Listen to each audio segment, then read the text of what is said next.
How are you feeling? Dreadful. Can we get you something? Okay. Look, George, I've been thinking about this all night. Oh, it's like some sort of nightmare.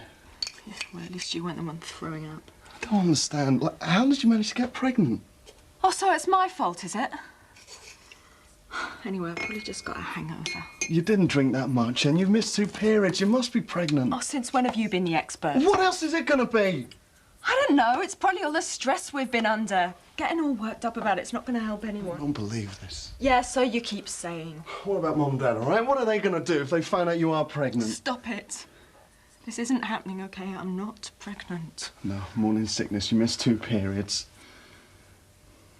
You're gonna have to take a test. All right, at least that way we'll know one way or the other, then we can do something about it.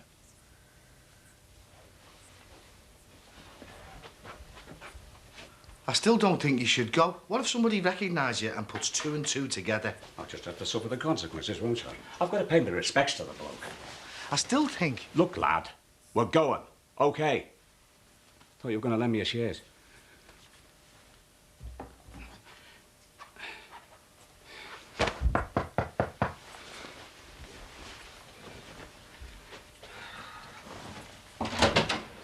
Love, I've an urgent need for a couple of men, so I thought of you and your Terry straight away. Why isn't one enough for you? All right, Julia. We're just on our way, actually. Oh, it's a shame I can't come with you. I love a good funeral, but I'm up to my eyes in it. And Mrs. Fallon's asked me to look after a little girl this afternoon. I'll have loads of Christmas shopping. So, what can we do for you, love? I've only called round to see if I could put your name down to help out with the over 55s carol singing on Christmas Eve. I can't sing. Well, I have to say I'm very disappointed in you, Jack Sullivan. And you. I thought you were more generous than that. I'd love to help, only I'm up the wall, aren't I? We're trying to get the nightclub sorted. Yeah, so am I. You know, helping Terry and that. I tell you what, Dad, I mean, since it's for a good cause, why don't you take the night off? No, I promised I'd help you. It's all right, I can manage. Why don't you go and do your bit for charity with Julia? You know, when I was a baby, he used to sing me to sleep. He's got a voice like a skylark. Thanks, Terry. Oh, that's sorted then, eh, love? So I'll see you later then, eh? Tra-la-la-la-la-la-la-la. Oh. See you later, love. Hiya, Dave. Just rallying the troops. I'll be seeing you on Christmas Eve as well, won't I? I know you won't let us down. Ta, love. Ta-ra, love. Bye, Julia. You're putting a bit fine, aren't you? We're going to be late. Well, I've been trying to raise the money to buy a wreath for poor Henry Fraser. But the people round here aren't exactly generous or compassionate for that matter. So I'm afraid a bunch of flowers will have to suffice. Well, it's a thought that counts, eh? You know something, though? I've got a really good feeling about this funeral. Oh, well, that's cheerful. I don't suppose Stella does. No. I mean about my investigations. You see, I'm more than ever convinced that the mystery killer will show up. Just imagine being tortured for years by a guilty conscience. Anyway, better start getting ready, chaps.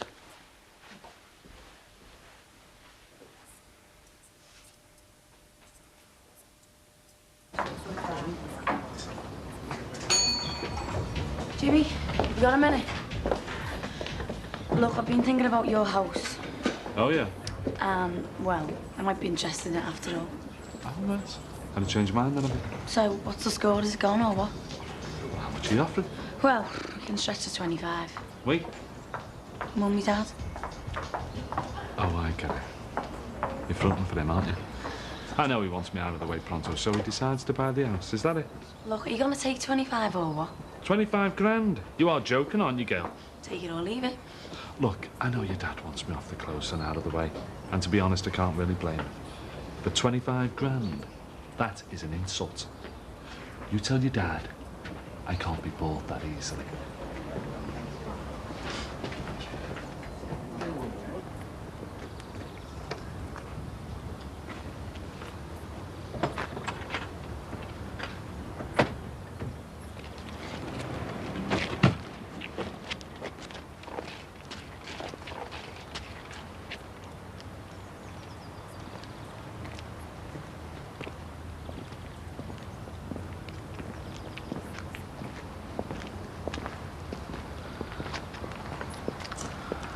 Have you seen enough? Come on, Dad, let's get off, eh? No. See, I'm not the only one who hopes the murderer will turn up. How wonder if I can find the crucial evidence before they do.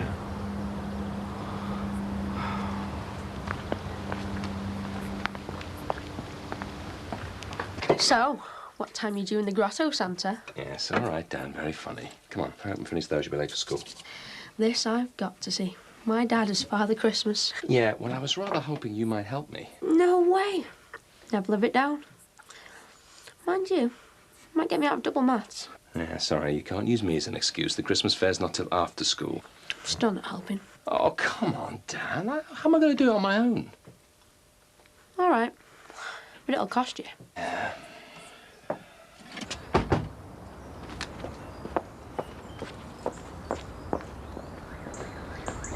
Sir? Can I have a word? What do you want? Just wanted you to have this. What is it? It's RJ's diary. It was, well, it was in with the stuff the police gave back to me. Have you read it? Yeah. Loads of times. What does it say? Oh, you know, some good, some bad. Not many happy memories. I feel as if I'm intruding, you know. He never meant us to read this, did he? It's private. Yeah, you have it. Well, have you sure? Any news about when we can have the funeral? No. They're not going to release his body for ages yet. What with coroner's reports and God knows what else. Look, I'll let you know if I hear anything. Thanks. So, any interest in the house? Yeah, oh, yeah. Well, not definite, but yeah. Don't worry. I'll make sure you get your share of the money. What? We got it sorted with the solicitor. I don't want your money, Jimmy. Well, I don't think one would be too happy to hear you say that. You leave run houses. Oh, I'm sorry. I forgot he was Mr. Perfect for a minute. Well, at least he's not always out on the rob. Look, I'll have to get to work. I don't want to be late.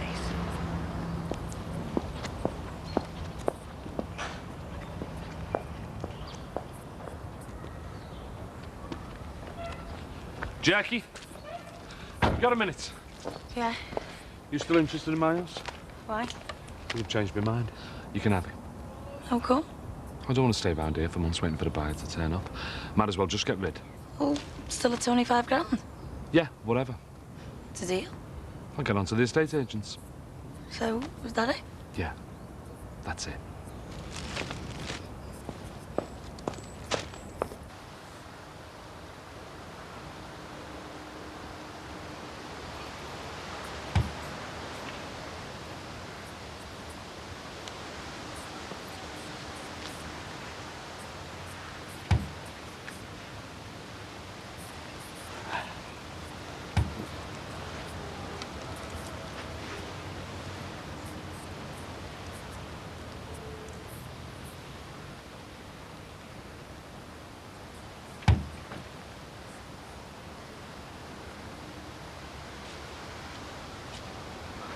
Come on.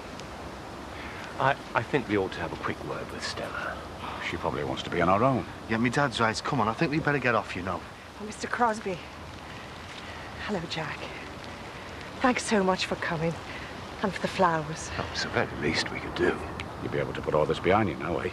Start thinking about the future. Yeah, it must be a relief for you, you know, after all these years. Well, you'd think so, wouldn't you? The police told me they're not hopeful of finding whoever it was killed our Harry. Not unless some new evidence turns up. So, that's that as far as they're concerned. Surely not. I suppose it was a long time ago. Well, they may have given up, but I haven't. Well, why? What are you going to do? I want to find out whoever it was killed our Harry. I've waited 30 years. It just doesn't seem right to give up now. I haven't been able to forget about it. I'm going to make sure that whoever it was killed my brother isn't allowed to forget it either.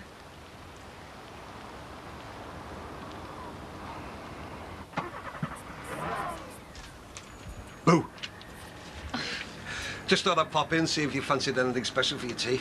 Not that hungry, thanks, Ron. I might bring home a couple of them fancy chickens and that Belt Simpson brought in. Yeah, whatever. Oh, look, better warn you, love, we're going to have a new lodger. Who? Bing Crosby. Terry's thrown him out. Well, I couldn't see him on the streets for Christmas, could I, Jack? Where's he going to sleep? I thought he could have our Josh's room. Well, that's where I am. Yeah, I know, but you could move him with me, couldn't you? Only temporary, like, just till he finds somewhere else. No, you're right, Ron.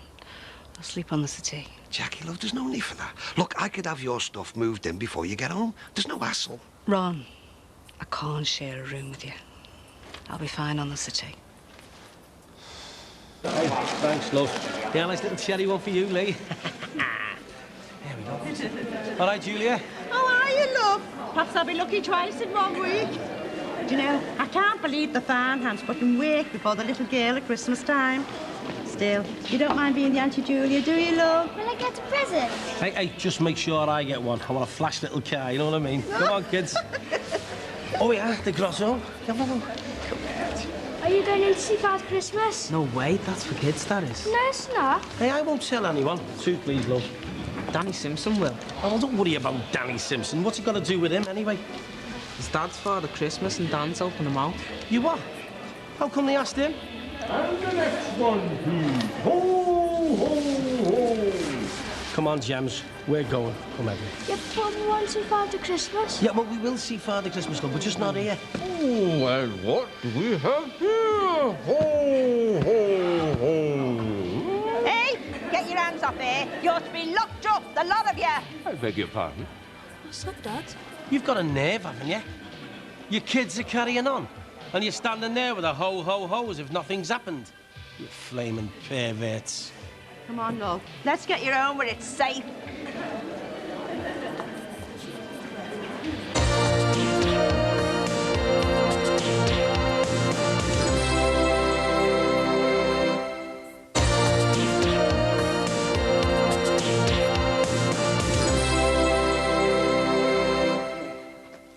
One pregnancy testing kit, £9. They're really expensive.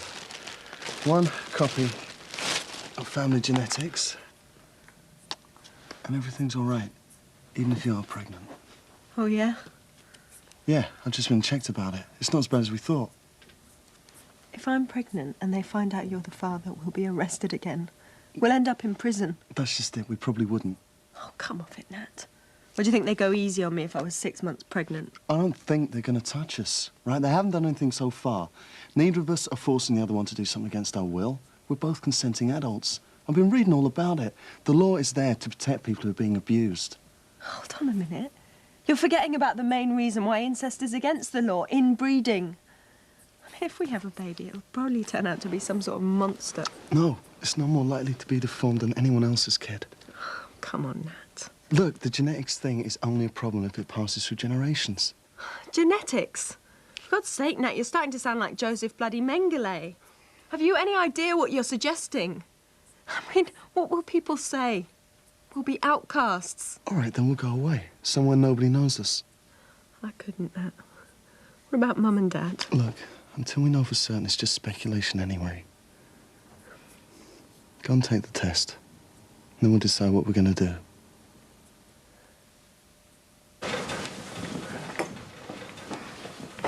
Hi, Bing. Evening, Mick.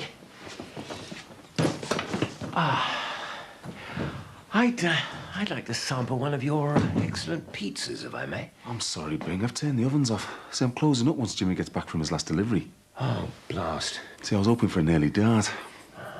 Where are you off? Oh, I'm on my way round to Ron Dixon's. I'm moving in there. We haven't had a chance to work out a meal rota yet, and I was feeling rather peckish. Oh, look, I could do you a coffee and a slice of cheesecake if you like. Oh, could you? Yeah, you sit down. Won't take a minute. Oh, that's splendid. Thank you very much. So, moving in with Ron, are you? Yes, just for the time being. Between you and me, I think he's rather in need of the company.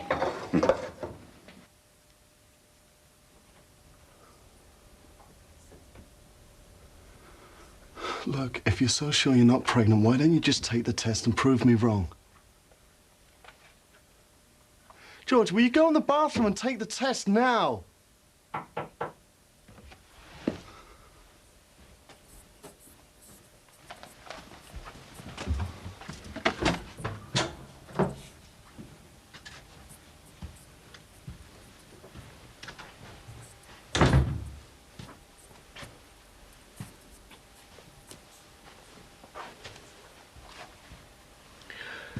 Have you got any idea what you've done to my family? What's the matter? Thanks to you, I've been branded a pervert by half the staff and parents at the school. And your brother would like to know why this whole family is being ostracized and treated as some kind of freaks. Or why? What's happened? Is Danny all right? Oh, it's a bit late to start worrying now, isn't it? You didn't think about him when you leapt into bed with your sister, did you? Or perhaps he was next in line. Dad, don't be ridiculous. Ridiculous? What you've done is unbelievable. It's outrageous. Dad, calm down, please. Look, we're sorry. Oh, so that makes it all right then, does it? Everyone thinks I should be locked away and kept away from small children thanks to you two. Oh, you disgust me. To think, I used to be proud of you two. Dad, please.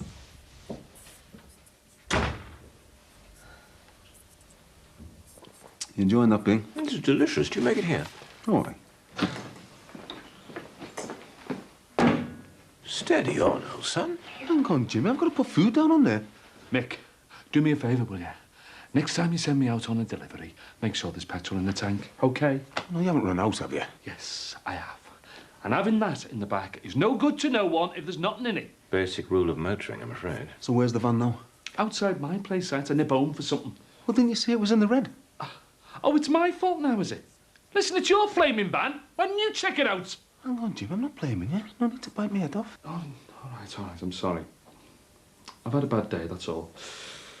A lot on my mind. Jackie? Yeah. Oh, chin up, old son. Yeah, you'll get back together. You know, Christmas coming up and all that. Nah. She's made it clear who she wants to be with. Dixon. Yeah, well, I can't blame her for getting off. She had every reason to go. But you know something? He has been sticking his 10 bobs worth in every chance he can get. He's done this deliberate to get back at me. He wouldn't go to those lengths, surely. Oh, wouldn't he? Wouldn't be so sure about that, Bing. I mean, what better way to do it, eh? Bubbling my little Jimmy to them murderous thugs and then busting up my marriage? Jimmy, it's not worth getting yourself wound up. Well, I'll tell you one thing, Mick. He is going to regret taking my Jackie away from me. He is going to wish he never set eyes on her. Jimmy, don't do anything stupid, eh? Listen, you get yourself off, I'll lock up here. You sure? Yeah, go on. I'll tell you what, why don't you fill this up and bring the van back, eh? Yeah, all right. I suppose it beats going home to an empty house, eh?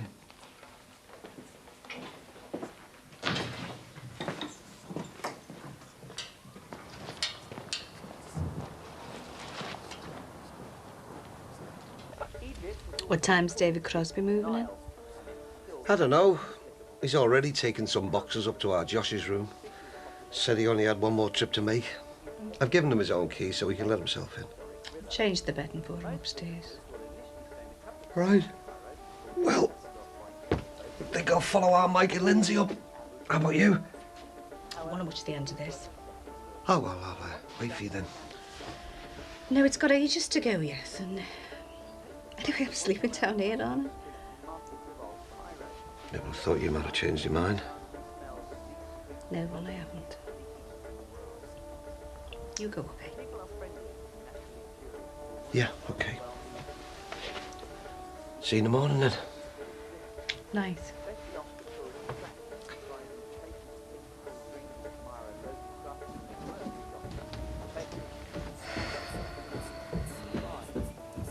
Georgia, please do the test. All right, there might not be a baby. We might be worrying over nothing. What if there is? Well, then it won't be the end of the world. Yes, it would. For us to have a baby, it would be immoral. It'd be insane. Why? You know, why? Why is it so insane for two people who love each other to want to have a child together? Georgia.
Thanks very much, Mick. That was just the job.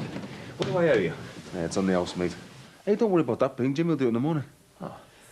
Do you think he'll be all right? He seemed terribly bitter. Yeah, well, he's had a knockback, hasn't he? He'll be okay, Bing. Jimmy's never down for long, is he?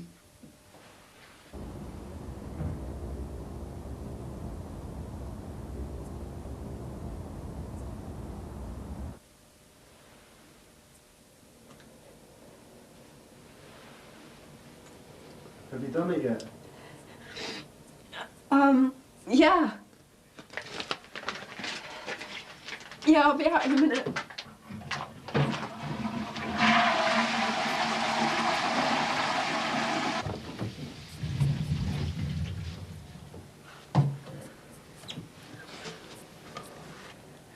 Well, it's negative. Oh! All that worrying over nothing. What would you have done if it, you know, happened? I don't know. I really don't know.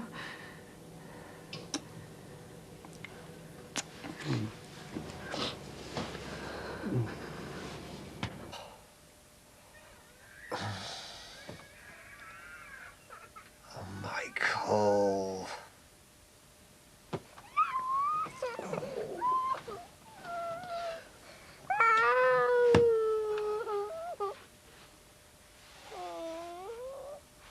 All right, love.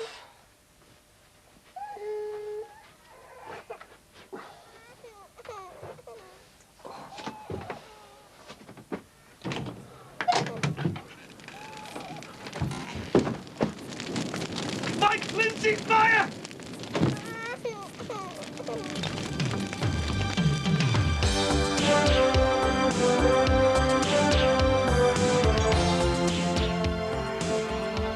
There's a special feature-length episode of Brookside on Monday. Get your fix and some, Monday night at 8:30.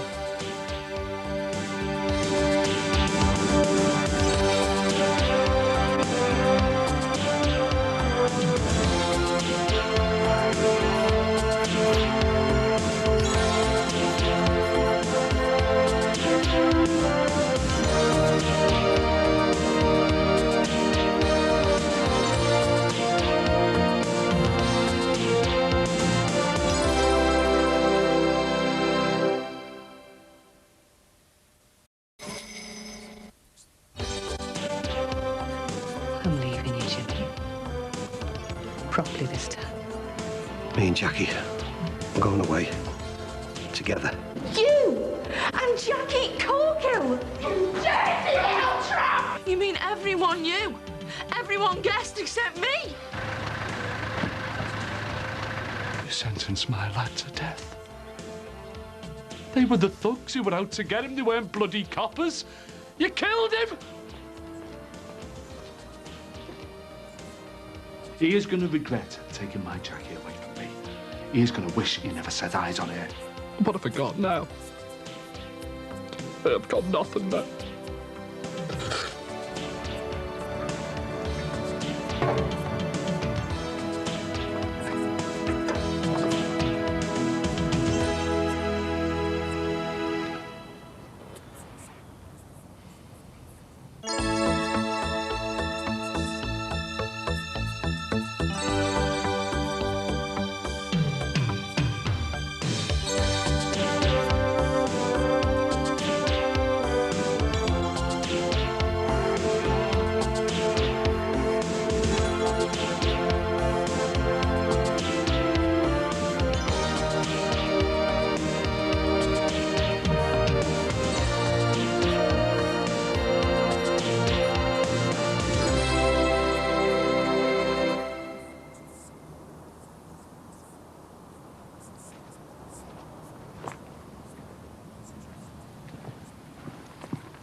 Michael.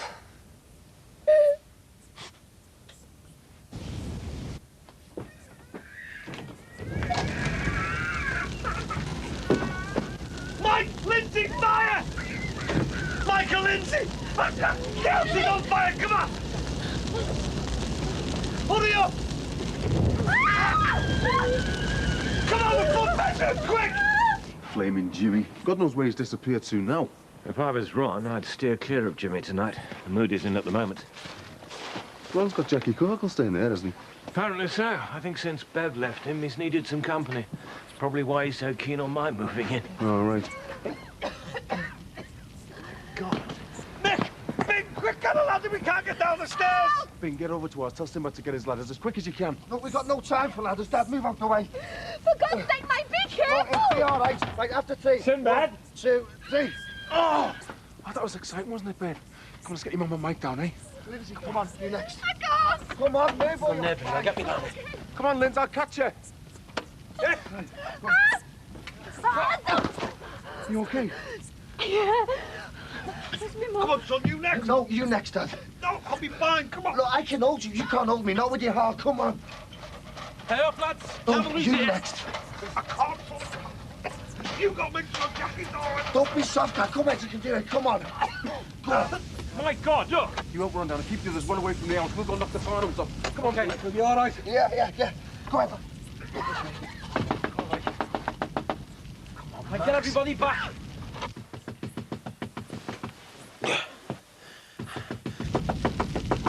Ron, what are you doing? Your mother, she's still inside. I've got to get her. Dad, no, you can't.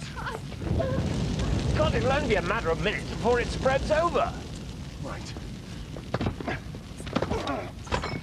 Please let me mum be all right. All right, I better go in after me, Dad. No, hang on, no. If the fire spread from the stairs, it could cut off Ron's way of getting out the front. So you stay there then, just in case they come out the front. Quick, Max, call the police and wake the children.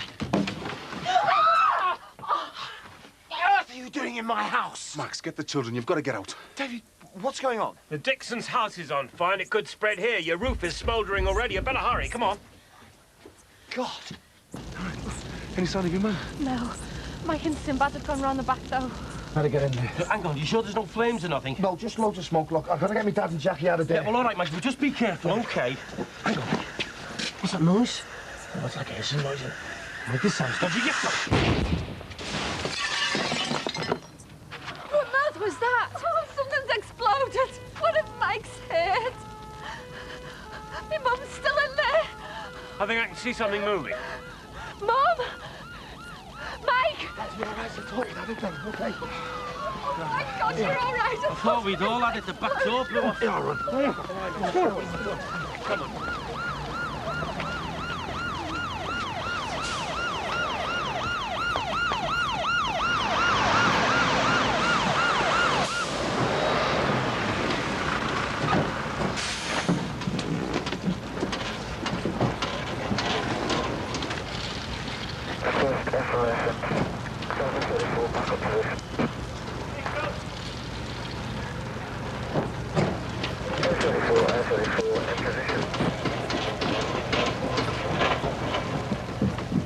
I've just thought, did you grab your manuscript? Is that all you can think about? Don't worry, it's safe.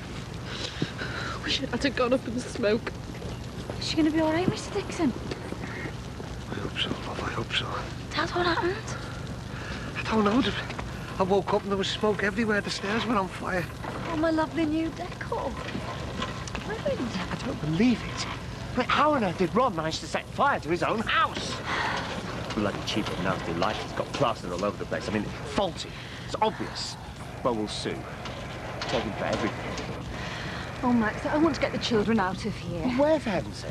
Well, look, why don't you go over to mine? Keep an eye on Lee and Gemma. I'll stay in no post. Oh, thanks, Nick. Thanks. All right. Come on. Don't worry, love. We'll soon have you right as rain. Don't worry, the doctors will look after you. Lindsay, you take Carly and go with your mum, love. Me and Michael have sort things out here, then we'll phone you down the hospital. Dad? Oh. What's happened here, lads? Dixon's out caught fire. Oh. And the Farnhams. So who's in the ambulance, then? I can see you, Jackie. You what? Hang on, mate, that's my missus you got in there. Oh, then, Corkle, just leave it, eh? Look, I'm just going to make sure she's all right. Is she at Badlands? I don't know, Dad. We've got to get her to the hospital. She breathed in all smoke. How are you and Carly? Look, the sooner Jackie gets to the hospital, the better.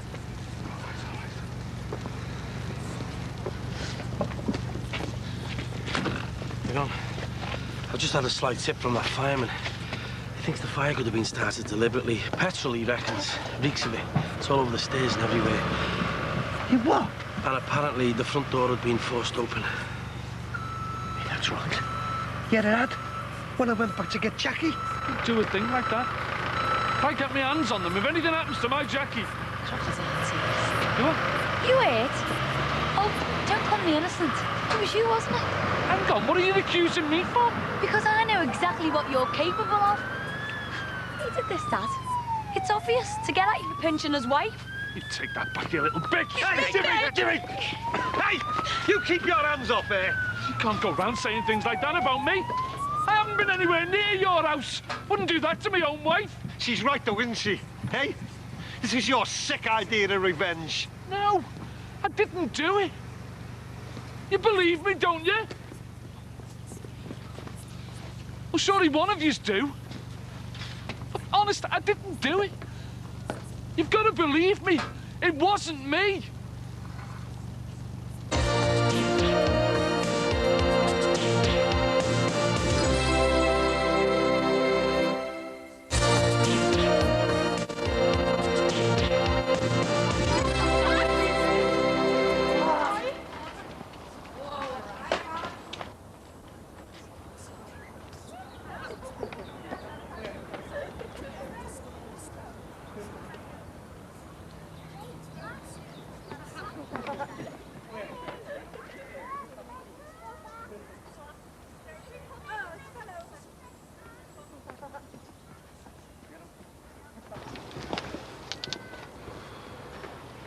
The black hole of Calcutta in there.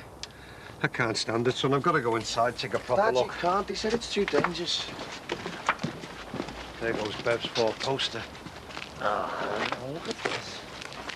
The record collection, it took me years to build that up. Tapes of Beth and Bangkok, they're all ruined. I'm a guitar. I should have grabbed that last night, shouldn't I? All our stuff gone. The end of an era. It's a right mess, isn't it? What have we got there, Dad? It's the last one our Tony brought home from school. They just chucked it there and all the rubbish.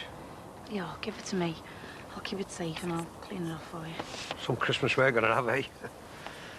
Had it all planned. Me and Jackie's first Christmas together.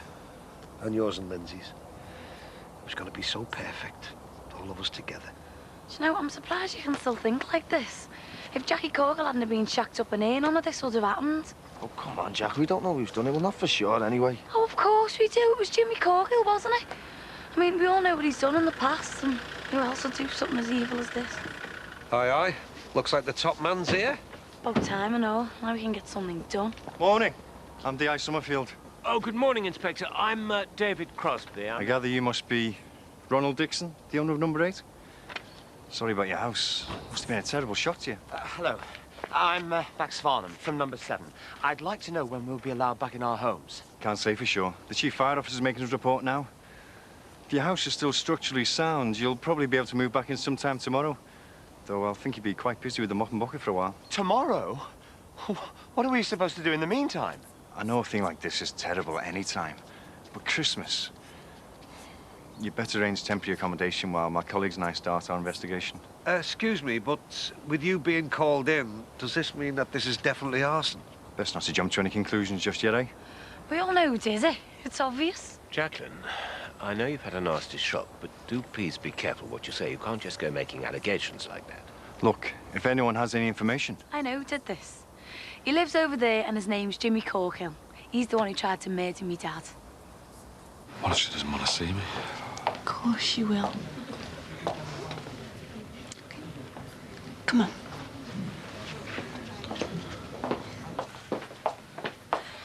Hey, Mum. How you feeling? I feel I've swallowed a roll of sandpaper. What happened? There was a fire at the Dixons. You breathed in a load of smoke. They told me, but it Is everyone all right? Where's our Kylie? She's fine. She's been looked after. Don't worry, Mum, everyone's fine. How did this happen? It was an accident. Probably one of Ron's cheap Christmas lights or something. I don't think so, love. A fire Bobby tips him by the wink. Said it looked as if the fire was started deliberately. Someone tried to kill a lot of us. What sort of lowlife would do a thing like that? My Kylie could have been killed and my mum. Nah, it couldn't have been deliberate, Dad. I mean, who'd do a thing like that? God only knows. It's too terrible to think about. I don't know, I'd find you here. Guilty conscience, is it? I'm here to see me wife. Oh, playing the big devoted husband, are we, eh? You've got a nerve after what you've done. I haven't done anything, all right? Ask him where he was last night. Go on, ask him where he was while our house was being burnt to the ground. You don't mean Jimmy had anything to do with it? Surely to God. It's a sick idea of revenge, isn't it, eh? If he couldn't have you, then nobody else was getting you. Especially me. Why don't you just shut it? Been listening to that stupid cow of a daughter of yours too much, haven't you? Well, you want to have a word with her, because she's off her head. Hey, listen, you leave my daughter now. Stop it! I don't think my mum's in any fit state to be listening to this. I want to talk to you. In private, Jimmy. Jackie, don't listen to him. He'll tell you anything. Ron! My mum wants to talk to me dad. Just give them a chance, will you? Look, I'll just be in the corridor, OK? If you need me, shout.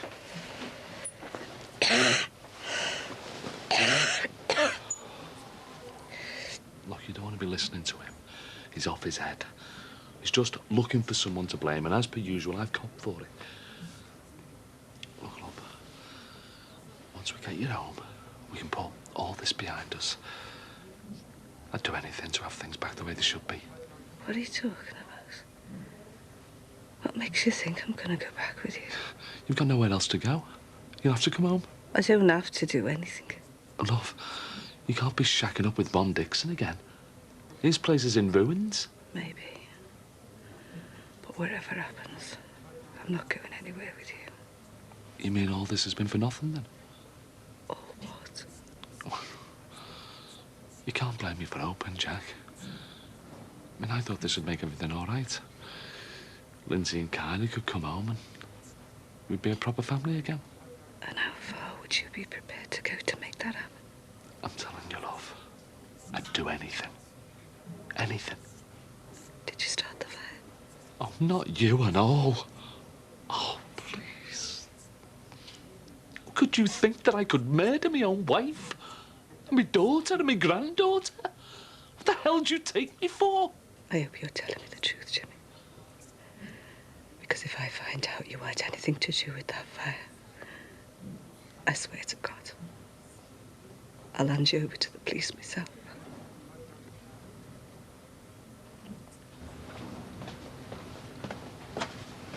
My dad didn't do it, you know. I'm telling you, he wouldn't. Oh, wouldn't he? Listen, he's been out to get me ever since he found out me and your mum were... You know. He wouldn't do anything to hurt my mum. Yeah, well, nothing against you, like, love, but I think we're just going to have to agree to differ on that one, eh? So, what are you going to do? Gonna have to give Bev a ring. What's it got to do with Bev? Well, I'll have to tell her what happened. It's her house as well, isn't it? Oh, yeah, I suppose so. Casa Bev, Ron. Seems like a million years ago now. Have you, seen her since you split? No. She'd be gutted. She chose everything in that house. Oh, so some of her stuff went up in flames as well, then? Yeah, bits and pieces. It'll be stuff like the 4 poster that'll really upset her. Sentimental value, you know? Getting that bed was...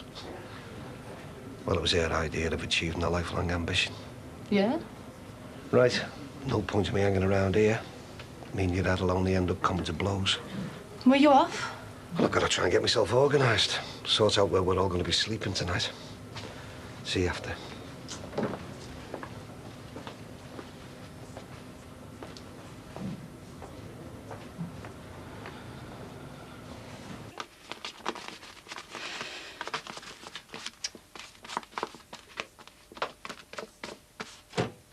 It won't come off. I can't get it off.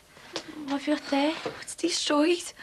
All the other photos of him because of being burns and all. This This could be the only one we've got left. But you're rubbing at it so hard, you're going to wear it out anyway. Why don't you leave for a minute, have a nice cup of tea? I'll kill Jimmy Corkill for what he's done to us. Look, Jack, I know you're upset and that, but you don't really know that he did it, do you? I can't see him doing something like that, not even Jimmy Corkill. It's too terrible. Yeah, but that's because you're a soft touch, isn't it? You think the best of everyone, even an evil get like him. Yeah, well, I just think you shouldn't go around accusing people like that. I mean, look what happened over my watch. You blamed Jimmy for robbing that and he had nothing to do with it. How can you defend him after what he's done to you? He was responsible for your dad's death as well as our Tony's, and now he's tried to kill me dad and all. And what about Shane, eh? I know Jimmy's done some terrible things. Yeah, and I have to live with the consequences. That man's robbed me. He took me brother, and he took me boyfriend. I really thought me and Shane had a future together. I really cared for him, and then he was just snatched away from me. I know, it hit you really hard. I know what people think of me. Just because I say what's on my mind, they think I don't care. But I do care, and I can't forget what Corkill's done to me and my family. Every single morning, every time I open my eyes, that's the first thing that comes to my mind. That overwhelming feeling of what I've lost. Oh, sorry, Jack. Yeah, so am I. And that's why all this has got to stop. Because that man has got away with so much. He could have killed me dad and all, mate. And I can't let him get away with that. Have you managed to speak to Jimmy Corkill yet? No, I can't find him. You don't think he did it, do you? Well, we both heard him last night, didn't we? And he was certainly in a mood to get back at Ron. And you did send him off to fill that petrol can. I'll just take some pizza up to the kids. Right. Hello? Yes, it's just for the one night. Thank you. Well, I tell you what, at least that's one good thing that's come out of this debacle. Poetic justice, I think. Max, you'll have to give the suit back. Ollie bought it fair and square. I don't think that's how I'd describe it. You giving away my clothes at some charity auction, it suits me better, I think. Hey, you can't go around looking like that, you know. Why don't you go and see if Ollie's got a proper pair of kicks that he could lend you? No, it's no problem. I've got loads in the Corkills. I'll go over there later. No, Jimmy Corkill, he's probably flogged them all by now. Hello? No, that's fine. I'll hang on. Hey, that Simpson lot picked the right night to go out, didn't he? They couldn't believe their eyes when they got back. David, don't bother getting a room for us. I think Susanna and I prefer to organise our own hotel. No, you're all right, Maxie. We don't mind slumming it with you. We're all in this together, mate. Hello? Hang on a minute, would you please? Thanks. It's the Manor Lodge Hotel. That sounds familiar. Didn't Jeremy and Lavinia have their wedding reception there? Hello? Oh, you can fit us in. Oh, that's marvellous, thank you. Yes, it's Crosby with an E. Right, no, that's splendid, thank you very much. Right, we'll see you soon. Bye. Well, we're in luck. They had a last-minute cancellation. Well, I, for one, have never heard of the Manor Lodge, but there again, if it's good enough for Jeremy and Lavinia, I'm sure it's good enough for us. Come on. Oh, Lord, I've left my car keys in the house. Oh, so have I. Likewise, I'm afraid. No need to worry. Ron Dicko to the rescue again. You can all come in the Moby. The keys are in the shop. No. No way am I going in that bone shaker. It's probably a death trap anyway. No, we'll get a taxi. Max, have you got your wallet? Oh, God, it's in the house. Yeah, so is my purse. So it would appear it's going to be the Moby after all, eh?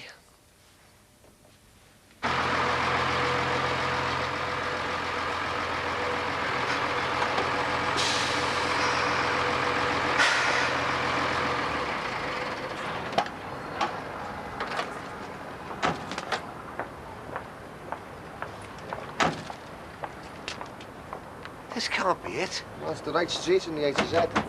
Oh, Turn off! Are we there yet? Open the door! Maxie out.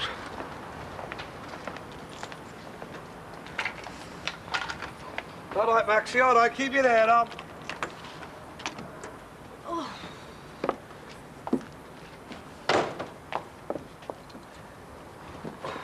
Oh, hundreds of hotels in Liverpool, and you have to bring us to this doss house! I'm afraid it's a matter of any port in a storm, Susanna. It is Christmas. After all, if you don't like it, I suggest you sleep in the Moby. Yeah. I'll only charge you a tenner a night, Suze. Oh. All right, I give in. Where is he? Jeremy Beadle, eh? Some kind of bad joke, isn't it? Aye, son. All right, mate. So, how's the man at the moment, then? You okay after all the excitement last night? To tell you the truth, son, every time I think about it, I get a funny feeling. Thinking like, what would have happened if me and Bing hadn't been there? I don't know. You all could have been burned to death. Do you think it was deliberate? I don't know what to think, miss. Well, Ron and Jackie are still saying it was Jimmy, you know. I mean, it's terrible, isn't it? The way he automatically gets the blame for everything that goes wrong around here. I don't know where we're going to get the money to get more Christmas stuff. Do you know we've already spent up? Well, my Alpha will help us out, won't he? Oh, I don't want any favours from him, thank you very much. I'm just sick of him ranting on about me dad. Do you know he's been accusing him of all kinds? Bing's just finding out what time they serve the scran. I hope it's soon and all. My belly thinks my throat's been cut. Don't suppose you got any sweets in your handbag, have you? Oh, well, I shudder to think what they're going to serve up for dinner. Oh, what are we going to do, Max? I couldn't bear it if you were here for Christmas. Listen, everybody. I'm afraid I'm the bearer of bad tidings. Ah, don't tell me. The close has been hit by a random meteorite. I've just been informed that this modest billet of ours here does not provide an evening meal, only bed and breakfast. Well, at least we won't all get food poisoning. Yeah, we'll all just starve to death. Look, I've had enough of this. I know we haven't got any money, but why don't we take the children to Grant's? I don't want to spend the night in this hovel eating junk food all night when we own our own restaurant. Hey, that's a good idea. Yeah, we'll all go down to Grant's. Thanks a lot, Maxie. Very generous of you, very festive. I'm sorry, that's quite out of the question. Christmas is our busiest time of the year. We won't fit everyone in. I don't see that's a problem, Max. Why don't I just take everyone's order and then Ron can pop down and pick it up in the Moby? Yeah. Huey, where are they? Where are those poor homeless refugees? Here's Julia. Ah.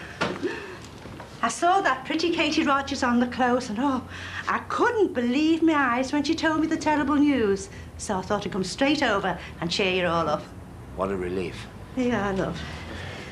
That's a big one, that. It'll cover 3 people. But don't get any funny ideas. It's that Dolly Sparrow. A casting on's all right, but you can't cast off to save a life. Oh, I brought you some eats, because I wouldn't want you to go hungry after being nearly burnt in your beds. There you are, love. That one's for you. It's a posh one. Lobster biscuit. I got it in a hamper, Christmas 1982. It's got them cretins in.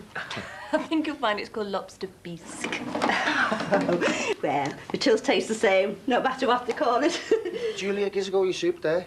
Hold your horses, you. This one's for you. I've got a dozen tins for 30 bob. But all the labels fell off, so I don't know what sort it is, but beggars can't be choosers. Here you are, love. Oh, look what the cat's dragged in. Let's go have a wet. Hey, haven't the police caught up with you yet? I thought you'd have been behind bars by now. What? Oh, for God's sake, why don't you change the record? How many more times do I have to tell you? I have done nothing wrong. Oh, no, not much. It's because I've taken everything off you, isn't it, eh? Your son, your wife. You just couldn't stand it. You had to have your revenge. Me dad didn't do it. It wasn't him. Leave it, love, it's not worth it. Why don't you think about what you're saying, eh? I mean, if I really wanted revenge for what you've done to me, I'd come after you, wouldn't I? Eh? I wouldn't want to harm anyone else. Doesn't make sense, that. Then how come your own wife thinks you did it? And she's the one who really knows you. Why don't you face facts? You've got nothing left now. You might as well be in prison because that's the best place for you. And you mark my words. Once that Bobby starts his interviews in the morning, we'll be making sure he knows just who to point the finger at.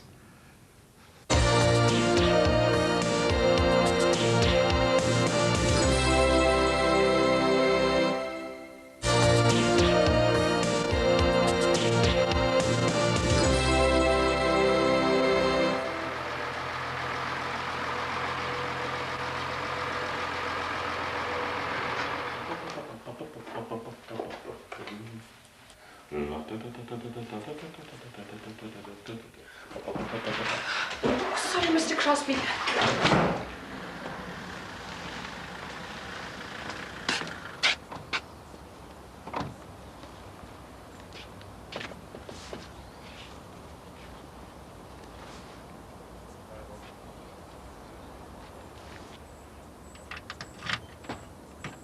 Are you sure you don't want a coffee or something? You're all right, thanks. I've not long had one. Right. You made an allegation yesterday. Said you knew set fire to your dad's house. Yeah, and I'm sticking by it. It was Jimmy Corkill. I thought you would have arrested him by now. We thought it best to have a chat with you first. Well, you must know what sort of character he is. He's got a police record as long as my arm. Haven't you checked his files? I'm afraid it doesn't work quite like that. Well, how does it work then? Everyone round here knows what he's like. He's a druggie and a murderer. Anyone will tell you. Did you actually see Jimmy Corkill around your dad's house on Friday night? Well, no, I didn't see him. So what exactly did you see? Well, nothing. But he did it. I know he did. You're wasting my time here, love. You can't just go around shooting your mouth off like that. If you don't watch it, you'll get into trouble. If you can come to me with real evidence, not just some vague accusations, then be prepared to listen. Nothing like a fried brekkie, eh? I feel it sticking to me ribs. I'll tell you what. One thing you've got to give these places. At least they know how to make a good fry-up. Tell you, it's not often I get me laughing gear down a full Monty. I don't know the pair of you can sit there stuffing your faces without a care in the world. After what you've done to me, Dad. Look, Lindsay, I know all this must be dead hard for you to take, love. But you've got to try and come to terms with what your dad's done. And is. Now, they're going to lock him up for attempted murder. And they'll be locking him up for quite a few years. So the sooner you can forget about him, the better. Right, just to keep you all informed, I'm off to the close now to get an update on progress, and I'll report back later with full details. Oh, why can't we just go home? It's driving me mad not knowing how bad the damage is. I want to get back and sort it all out. Well, I don't want to raise your hopes, darling. You'll only get disappointed. Hey, Julia. You're a bit of a dark horse, aren't you, love? What are you doing here? I mean, your house hasn't burned down at all, has it? Hey, you, Ron Dixon, don't you sit there making them snide incinerations. So what's your excuse, then? I've just come here on a mission of mercy. Julia is here in her official capacity, providing succour for we poor exiles. What? Oh, yeah, I did come here to provide what Dave has just said, and that's why I can claim all my outgoings from the BRA fund. You what? If you have any complaints, I suggest you submit them in writing through the usual channels. Hey, hang on. I am the usual channels. Look, do we have to have this bickering at the breakfast table? You're worse than the children. All I want is some breakfast. Fruits, mate? I wonder if they do any muesli. Oh, I had that once years ago. I really lined the guinea pig's cage with it. Well, I'll just settle the toast. Morning. Sorry to interrupt your breakfast. We've got some good news. What, at last we're going home? Oh, actually, no. But we salvaged something of the Dixons. I believe you're particularly worried about it. Oh, nice one, me guitar. Nice one, mate. If I'd have known the top brass was coming, I'd have put on my lippy. So, have you any news as to when we can go home? Sorry, still carrying out our investigations. I'm afraid we're no nearer to finding our arsonist. Hey, Corker was here last night. He's got more front than Blackpool, him. Showing his murdering face round here. We'll probably be having a chat with Mr. Corkill later. Inspector, I fear Mr. Dixon may be jumping to conclusions. Oh, too right he is. You've got a nerve, you have, treating me dad like this. You've got no proof or anything. I'm not listening to this anymore. Come on, Kyles. Look, all we did was point the police in the right direction. Now, it's up to them to go out and prove it. I've already spoken to your daughter, Jackie. We've ascertained she didn't actually see anything. Now we need to have a chat with the rest of you. Well, actually, I was the first person at the scene of the crime. Of course. But I need to speak to Mr. Dixon first, then Mr. Farnham. Hey, you've already spoke to Mr. Dixon, and I've told you who did it. Now, all you got to do is get round there and pick him up. And if I were you, I'd do it quick, before he does a runner. Sin, I am desperate here. I'm being stitched, aren't I? Jimmy, think about what you're asking here. You want me to give you a false alibi? Now, if you were innocent, you wouldn't need one. No, you got it wrong, Mick. I'm asking you because I haven't even got an alibi. I was in on me Todd in front of the telly. Well, don't get yourself in any deeper, mate. I mean, just tell them the truth. Oh, yeah. And they're going to believe me, aren't they, eh? With my track record. Oh, come on. Look, what is it? A month since our little Jimmy died, eh? Think about it, lads, will you? I'd have to be some sort of major Looney Tune to want to hurt me family. They're all I've got left. I know that, but to be honest, Jimmy, you'd have got a motive, haven't you? And no one would blame you for eating Ron after what he did. Please, lads, just say I was here on Friday night. Come on, Sin. You could say you came in for a pizza and you saw me. Just help me get everyone off me back, please. Aye, aye. Well, at least you got that thing back, eh? Yeah, it's about the only thing of mine that's been salvaged. Yeah. That and my manuscript. Oh, good. That survived and all, did it? Yeah, Lindsay had it over in her mum's. Had gone off me head, that had gone up in smoke. So someone was smiling down on you after all, eh? Yeah, I suppose so. So how's Bev taking it then? Haven't heard from her yet. I've left messages for her all over the place, but... Well, listen, if you do see her, keep it away from Jackie and Lindsay, eh? How do you mean? Well, you know what she's like. She's a drama queen, isn't she? And if she finds out Jimmy Corker's had anything to do with that fire, she'll string the lot of them up. Yeah, and the last thing I want is for Jackie to be upset. She's bad enough as it is. So when do you reckon we'll be back in the house, then? Your guess is as good as mine, son. But I hope you got it soon, because I am sick and tired of being shacked up with these flaming phantoms. Stupid. Look, that isn't enough. Do I have to tell you one more time? Just do as your mummy says, yeah? Now! Max, they are driving me mad, cooped up in this awful place. Can't you do something? Gladly, if I can just have 5 minutes alone with that Jimmy Corker. I want to go home. There's nothing to do in this dump. Look, as soon as Grandad Crosby and Daddy have seen the people in charge, we will go home, I promise. Well, will we be home for Christmas? Please, Daddy, can we? Tell you what. Why don't we all go into town and do some shopping? Yes! Darling, the shops will be packed. It's nearly Christmas. Exactly. And goodness knows what sort of condition the children's presents will be in after the fire. We have to replace them, Max. Oh, well, can we eat out as well? I'd love to. See the Christmas lights. Well, I'm sorry, you're going to have to count Daddy out, because Daddy has got to work. Leaving Mummy to entertain the troops, I suppose. Well, I'm sorry, Susanna, but I do have a restaurant to run. Well, that wouldn't be my restaurant by any chance, would it? Chef is expecting me. And we mustn't let Chef down, must we? Quite. So if anyone's escaping to the luxury of grants, it's me. Be sure to tell Daddy where you want him to go now. Bye. Look, I'd offer you a cup of tea, but I'm not hanging round. I'm getting out of here before the busies show up. Jimmy, is that wise? Surely if you just leave, people will see that as the action of a guilty man. Well, everyone's made up their minds already, haven't they, eh? It's terrible, this. I mean, Bing, I don't expect to win a prize for being Mr. Popularity or anything, but I can't believe people round here would have me down for an arsonist.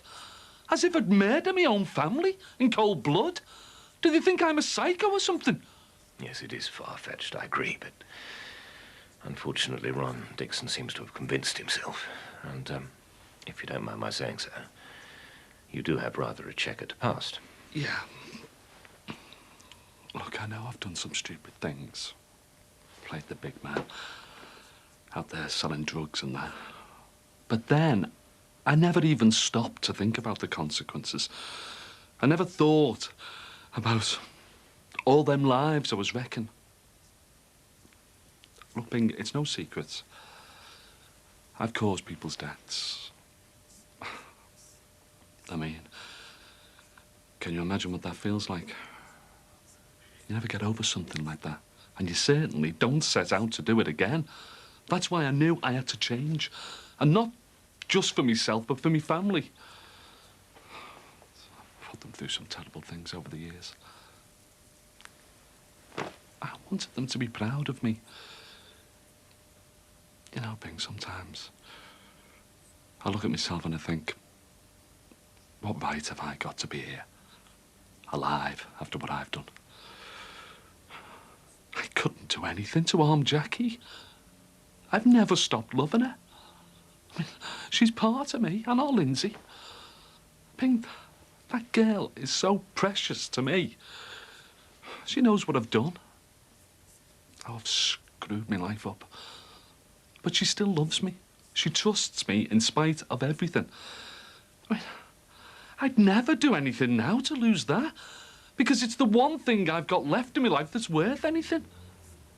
So when people slag me off, you know, and say, oh, there goes Jimmy Corkle, you know, couldn't give a crap about anyone. Yeah, well, they don't know how wrong they are. I believe you, Jimmy. I think you're telling the truth. Yeah. Well, anyway. Better make myself scarce.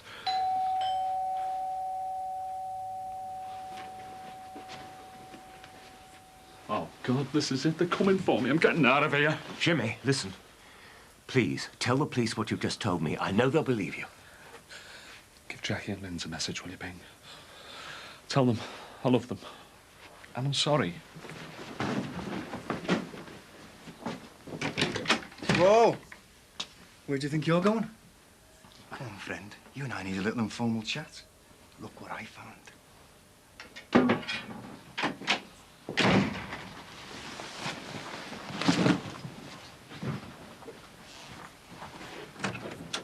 Go on.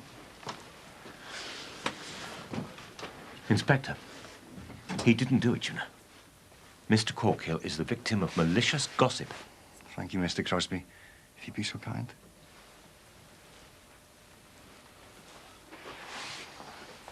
We've talked to a few people now about this fire, and your name keeps coming up time and time again. And now we find a petrol can just sitting outside your back door. Looks bad, doesn't it? Well, I've got a record, haven't I? Anything goes wrong within a 50-mile radius and my name's in the frame, that's the way it is. Give a dog a bad name. If anyone's got a motive to torch Mr. Dixon's house, you have. Can't be easy. Your wife living with him just doors away. It must torture you knowing that she's there with him when she should be with you. Yeah. Well, if you must know, it's a nightmare. I can't even bear to think about it.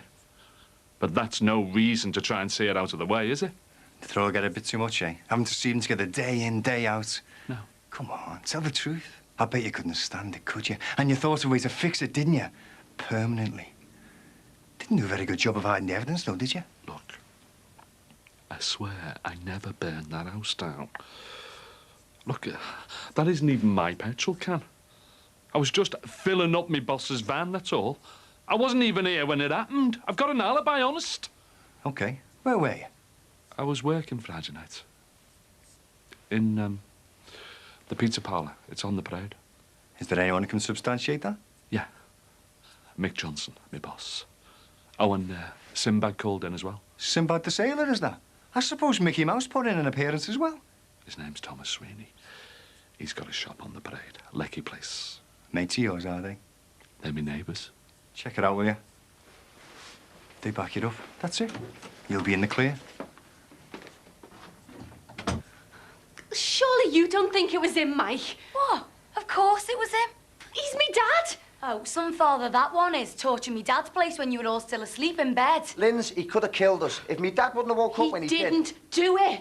He wouldn't. Not with us still in the house. Oh, yeah? So some mad arsonist just appeared, eh, and picked on me dad's place because he didn't like the colour of the paintwork? Well, it might not have been Jimmy, though. Of course it was him. Well, remember you said that when my watch went missing out the bungalow? Jimmy never did it that time. And what about Shane, eh? Are you saying that it wasn't Corker who gave him them drugs that killed him? Well, yeah, but... And you know how he feels about your mum moving in with me dad, don't For God's sake, Mike. Me dad's just lost his only son and his wife. How do you expect him to feel? Yeah, and that's more than enough motive for the likes of him. It must have been him, Linz. No matter what has gone on, me dad wouldn't risk killing anyone. Oh, have you got a short memory or what? He killed our Tony, didn't he? And he got away scot-free. Jackie, that was the drugs, and you know it was. He was out of his mind. Yeah, but he still had the sense to lie his way out of it for months, didn't he? I expected that from everyone else, but not from you. Listen, I'm telling you, if you don't help me dad get out of this, I can't see a future for us. This has got nothing to do with you and me, Linz. He's a lying, murdering get. And this time, he's going to get what he deserves. Good news, everyone. I've just arranged for the over-55s carolers to come down here and provide us with an evening of good cheer. Lindsay? What on earth's the matter?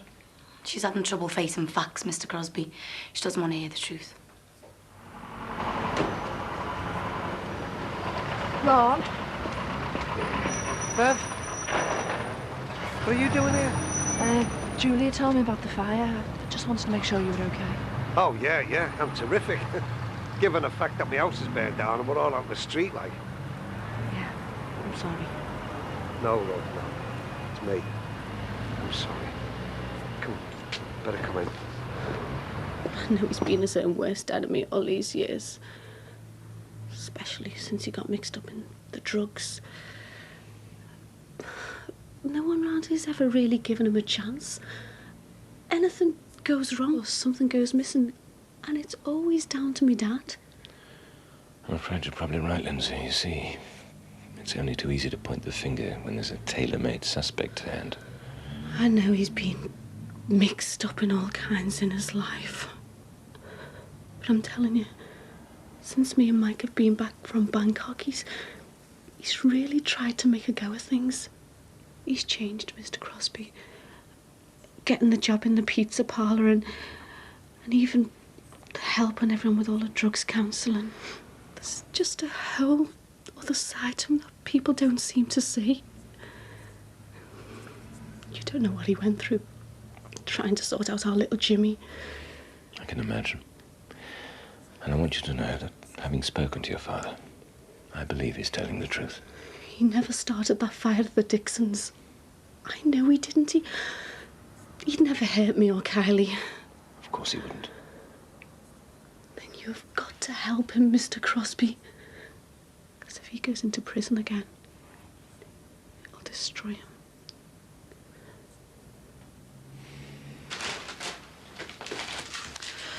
How's Jackie? Only, Julie said she was in the Aussie. Yeah, well, she's better than she was, thank God. Thought I'd lost her for a while back there, you know. She was just laying in my arms, hardly breathing. Don't know what I'd have done if she'd have... Sorry, love, I wasn't thinking. She will be all right, though. Yeah, she'll be back home tomorrow with a bit of luck. I'm sorry, Ron. At least you and Josh were out of it, though. I hate to think what would have happened if I hadn't woke up when I did. Went to the house yesterday. It was a mess. Everything was ruined. It's going to take weeks to get it right. Found this on the grass.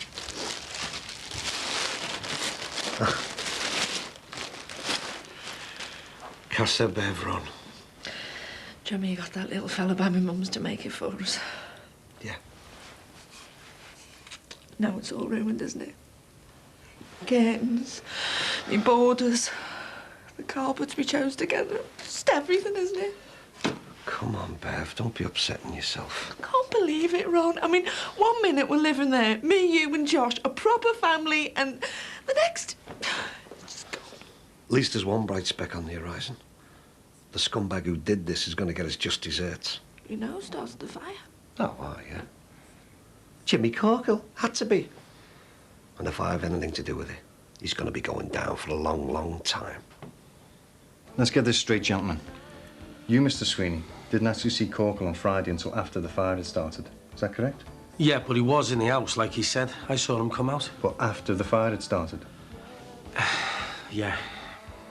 And you, Mr. Johnson, last saw Corkhill just before you closed this place up for the night. Yeah, it was on a delivery van.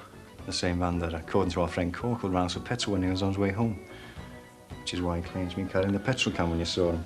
Yeah, but like he said, he ran out of petrol. And just because he had the can, it doesn't mean that he tortured on Dicko's place. It's common knowledge. There's no love lost between the pair of them. Yeah, but that was between him and Ron. Look, Jimmy would never risk hurting his family. He loves them. Love can lead men to do strange things, Mr. Sweeney, including arson and attempted murder. Yeah, well, not with Jimmy. Absolutely no way. You don't know that, Mr. Sweeney. And if Corkhill wasn't responsible, then who was?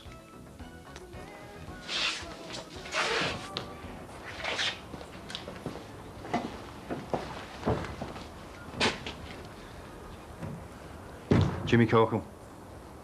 Nick him. You gotta be joking, Big. That slimy get Corkhill tried to murder us all in our beds. All I'm asking is that on this particular occasion, you consider the possibility that Jimmy Corkhill, too, is a victim of this terrible crime. Hey, no way, Bing. Now, look, you could talk till you're blue in the face, but as far as I'm concerned, the Bizzies have got the right man. They've charged them, haven't they? Oh, for heaven's sake, Ron. Wrongful arrest isn't exactly unheard of. So, who do you think did it then, if it wasn't Jimmy Corkhill? Yeah? I don't know. I'm just far more concerned that an innocent man shouldn't suffer. Suffer? Corkhill suffer? Don't you make me laugh. I suppose next thing you'd be telling me that poor Jimmy wasn't responsible for killing my son. Of course I'm not, Ron. But maybe you are allowing the way you feel about him to cloud your judgment. Yeah, and maybe I'm not. Now listen, Jimmy Corkhill hates my guts. And as far as I'm concerned, the feeling is mutual. You can't seriously believe that he'd be prepared to murder his own child, not to mention his wife and granddaughter, just to get back at you. I wouldn't put anything past him. The man is innocent. Look, Just because Corkle's taken you for a fool, don't come here giving me sob stories and half-baked ideas, because they're not going to wash. I can see I'm just wasting my breath talking to you. Yeah, but it looks like that, doesn't it, Bing? I only hope the pair of you can live with your consciences when Jimmy Corkhill ends up in prison for a crime he didn't commit. Hey! Corkhill is as guilty as hell, and nothing you or anybody else says is going to convince me otherwise.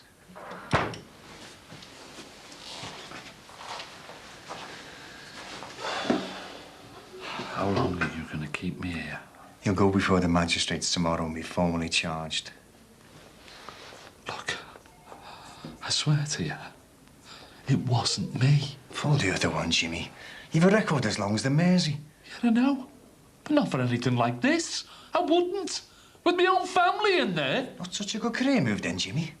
Join the big league now, because you're about to add arson and attempted murder to your CV.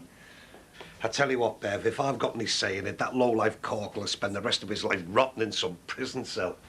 But what if Dave's right, eh? Jimmy didn't do it. Oh, not you and all. But Ron, it mightn't have been him. Could be some other scally with a grudge against you. Like who? Well, I don't know. It could be anyone, couldn't it?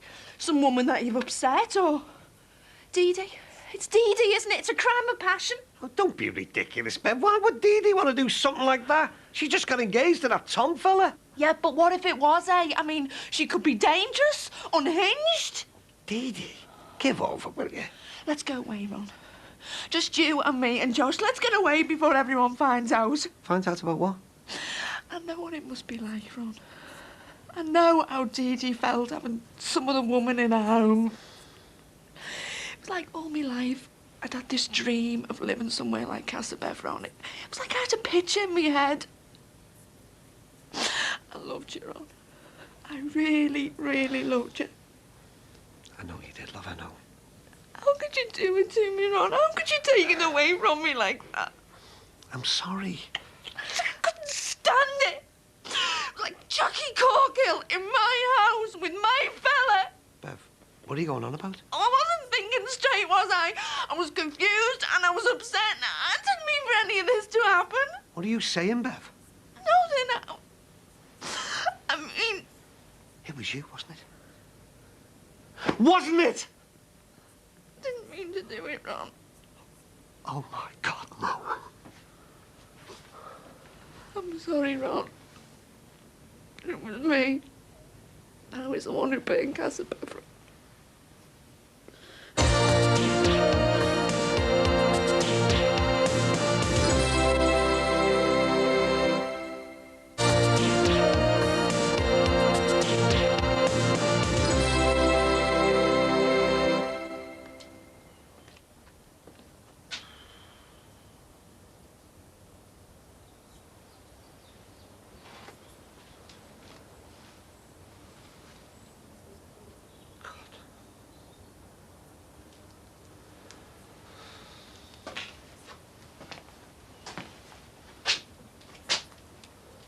Ron? What are you doing here? Come to revisit the scene of the crime, have you? No. Because if you have, Bev, come in. Come in and have a good look at my home. Because all this is down to you. Oh, yeah. And what about you, eh, in your little fling with Jackie Corkhill? This could have been Jackie. Because that's how close she came. That close to being burnt alive. By you.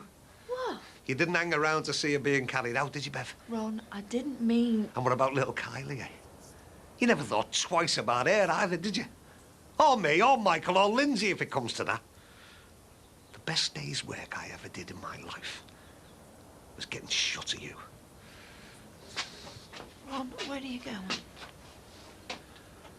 I'm going back to the bed and breakfast to get the smell of all this out of my nostrils. We need to talk. No. No, it's too late for all that, Bev. The best thing you can do is stop here and think about all the people who could have died because of your stupid, childish jealousy.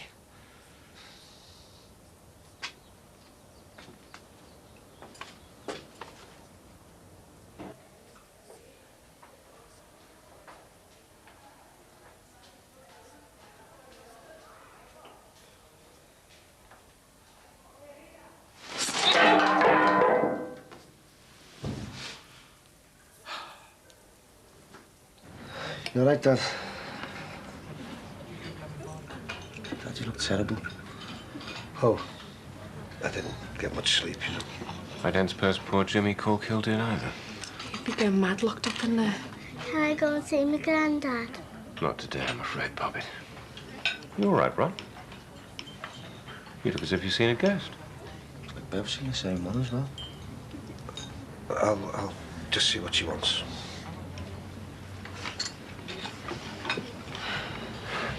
Poor Ron. He does seem to be taking this rather badly. So what do you reckon, then? Well, if the busies have got Jimmy under lock and key, they won't bother with anybody else, will they? Must be looking for evidence. I don't know. I feel like Burgess and McLean. Come on, Sim. We've done the right thing. I hope Jimmy sees it like that. Look, we can't afford to get mixed up in stuff like this. I mean, this is serious, Sim. Yeah, but Jimmy's a mate, isn't he? But we never said we'd give him an alibi, you know. Yeah, well, maybe we should have done. I mean, at least the poor lad would have been in the clear then. And what if we had lied to the busies? It wouldn't have taken them long to suss out that we weren't with Jimmy when the fire started. Me and you could have been up to our necks in it and all. Yeah, I know. So do you think he could have done it? I don't know, mate. I mean, I can't see Jimmy wanting that on his conscience. I mean, his own family. Well, I hope I'm wrong, Sim. But I think Jimmy's going to be away for quite a while.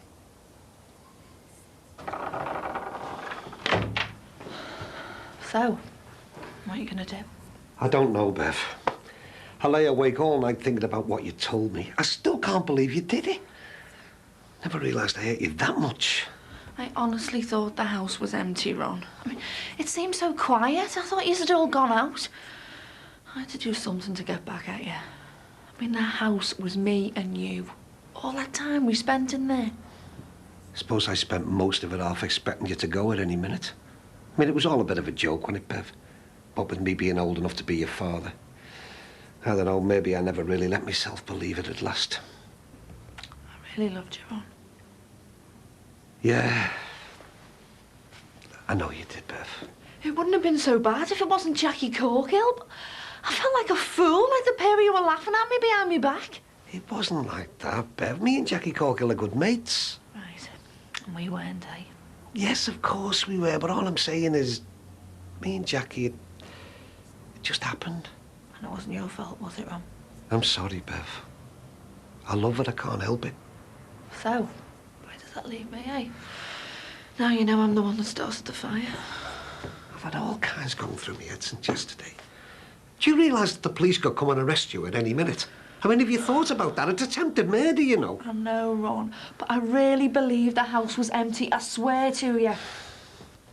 What if somebody saw you? Well, they couldn't have, could they? Otherwise they wouldn't have arrested Jimmy Corkill. But he didn't do it, did he? I know, Ron. What happens if they take me away, eh? What about Josh? Bev, Jimmy Corkill is innocent, love. We can't even let him take the blame for something he didn't do. Because if he did and the truth came out later, don't you see? Things would be even worse for me and you then. What are you going to do? Bev, I don't know, love. I honestly don't know. But me dad loves you, Mum.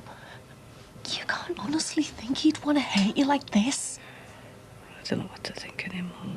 Even if he was trying to get back at you and Ron, he'd never risk hurting me and Kylie, and you know that.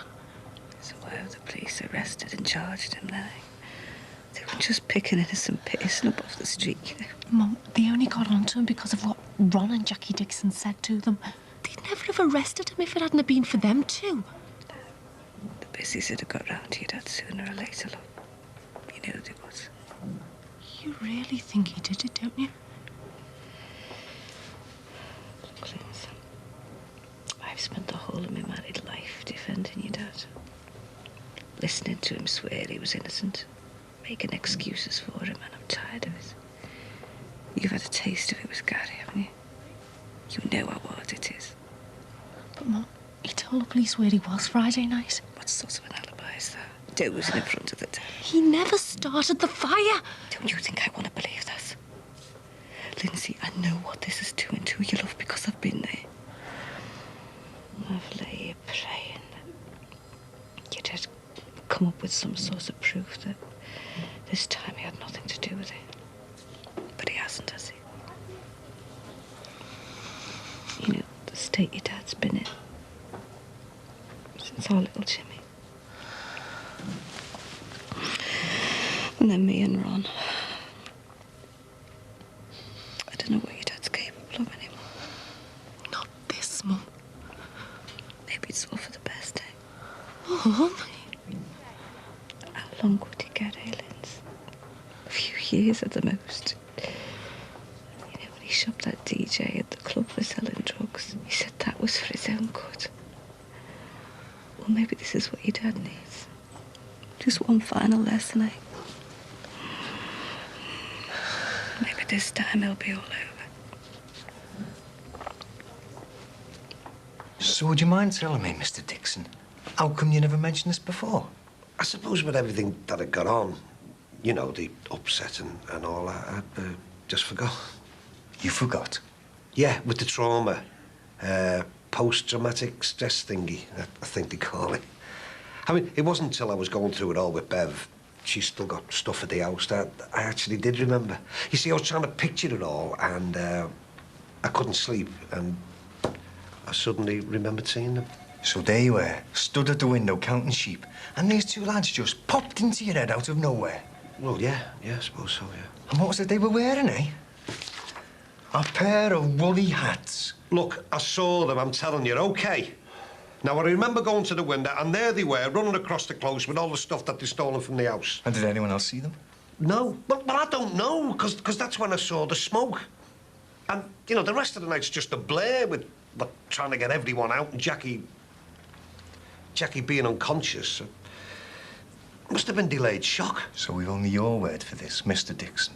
Well, except that I did have a word with the fire officer, and there is lots of stuff missing at the house. Oh, why? What exactly?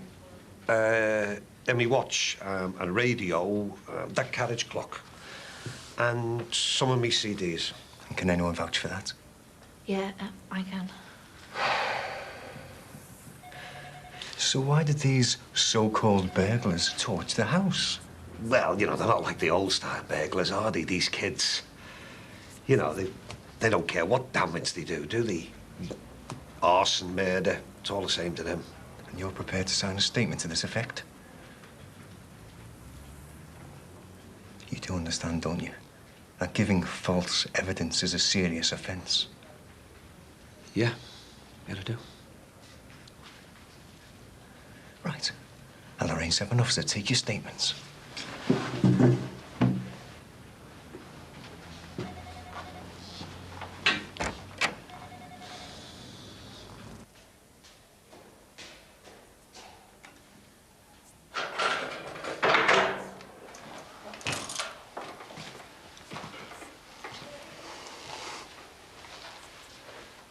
You'd be pleased to know you're free to go, Mr. Corkill. Oh, aye. I said on your way, sunshine. All charges have been dropped. There have been developments. You are?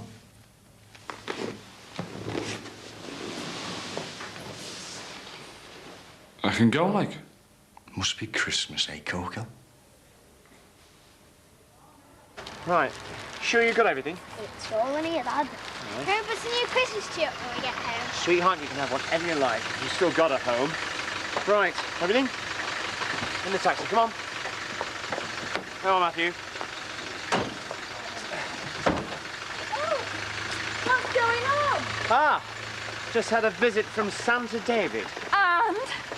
We can finally go home. Oh, at last. I've spent another night in that dreadful place. Yeah, well, we don't have to now. Oh, just think, no more lumpy beds. Cold pizzas and cola. Or the resident redcoat organising fun and games. Yeah, bliss. This calls for a very special celebration when we get home, darling. Mm-hmm. Just the two of us, eh? Mm. Oh, I thought you were going without me then. Wouldn't dream of it, Julia. Take it.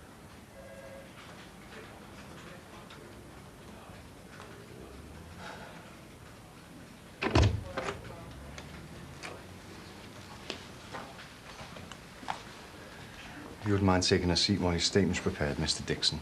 Yeah, sure. It's not too late to change it, you know. Why would I want to do that? Because we both know the whole thing's a fairy story, don't we? There never were two kids, were there? What, you mean you think that I'd put my name to a pack of lies? I don't know, Mr. Dixon. You tell me. Couldn't be your protecting someone, could it? Someone not a million miles from here. And the public wonder why we don't like getting involved in domestics. Like trying to unravel a plate of spaghetti carbonara. I don't know what you're talking about, mate. No. Of course you don't, Mr. Dixon. Think about how lucky you've been, considering. Considering what? That I can't prove anything one way or the other.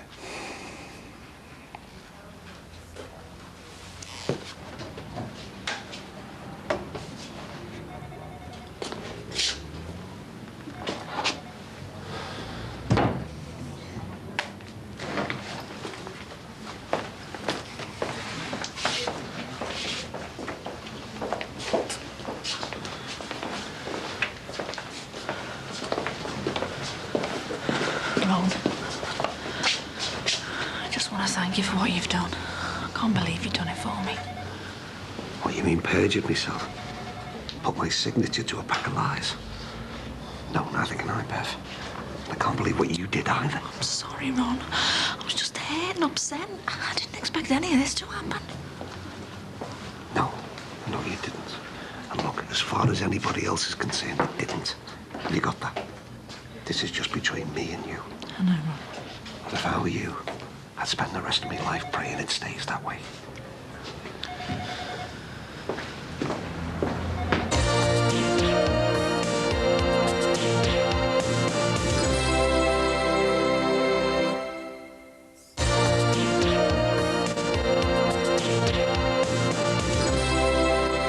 I don't understand, Dad.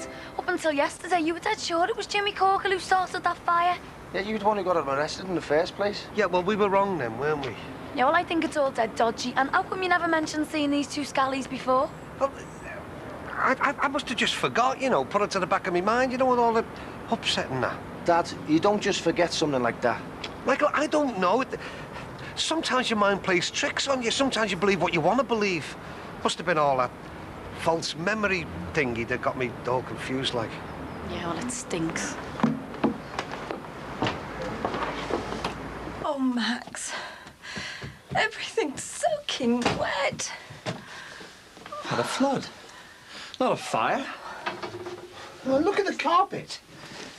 Look at the sofa. It'll be those fire bobbies with the muddy boots. I've seen it all before during the war.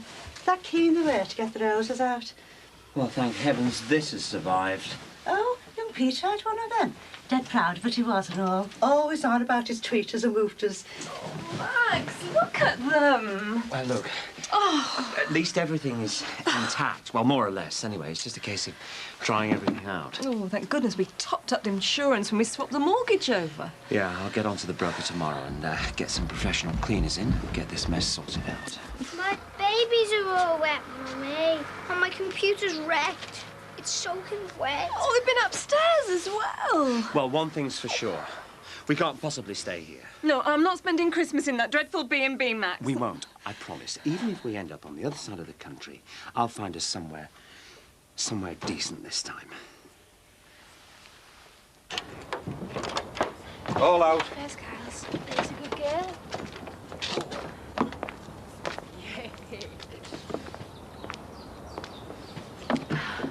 Oh, Dad. Hiya. Oh, I didn't know when I'd see you again. It's all right, love, I'm home now. Oh, God. Hiya, babes. Oh, give your granddad a big kiss, eh? Oh, yes. I just want to say, welcome home, Jimmy. Mr. Crosby was on your side all along. Thanks, man.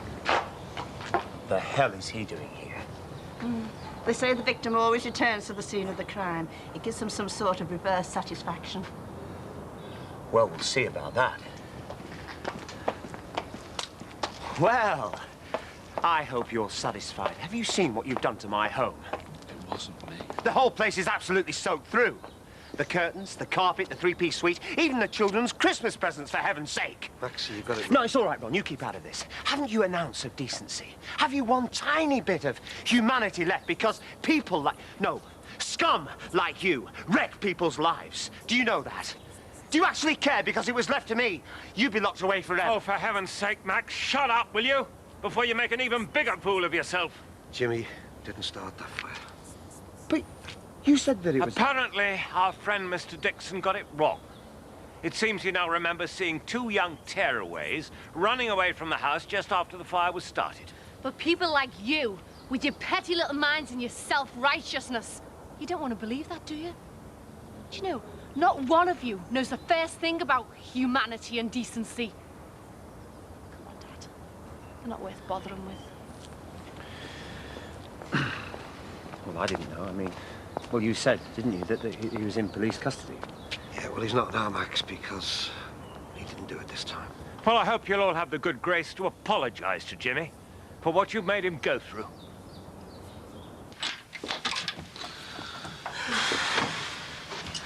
Oh, down you go. Hey. Are you going to go and play with your toys for a minute, darling? I'll follow you.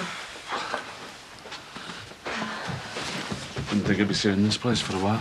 Oh, you're home now, Dad. It's all over. You sure about that? Of course I am. You've done nothing wrong, and the police know that now. That lot out there will take a bit of convincing now, won't they? And your mum. I mean, she thought I did it as well. Can't say I blame her. After what I put her through all these years. But, Dad, you didn't do it. My mum will find that out. Bit late for that now, innit? As usual. Come on, Dad, don't. It's Christmas. Yeah, I know. One me and Mike never expected to be back in Liverpool for. Been quite a year, eh, kid? Yeah. At least we're together again, eh, Dad? You're right. Let's make it the best crazy ever. Hey? I just don't know where to start. The curtains, coordinated bits and pieces. Bev, you're going to have to stop doing this. I know, Ron, but I've ruined it, haven't I? I mean, look at this. Look, if you keep on like this, people round here are going to start suspecting something. No, we just can't help it. That's all. You all right, Dad? Yeah, love, yeah. I hope you're well covered on the insurance, Dad. Oh, it's 10 times worse than the farmhands. Oh, I bet you'll be glad to be out as all, won't you, eh, love? Just go inside, see what it's like. Bev, be careful in there, love. Total shambles, Ron. Where are we going to stay? Back at the B&B. What, for Crimbo? I'd rather keep in the shed. Well, there is one place, of course, not a million miles away. Oh, hey, I mean, we won't all fit in the bungalow. Of course we will. Rachel's away, isn't she? Yeah, but it's not fair to use a room like that. I'm sure she wouldn't mind. Season of goodwill and all that. And, I am still the owner and the landlord. Jack, it won't be for long, love, just till we get somewhere sorted. Needs must, I'm afraid, my dear. Oh, it'd be lovely for you all, won't it? A great, big, happy family Christmas.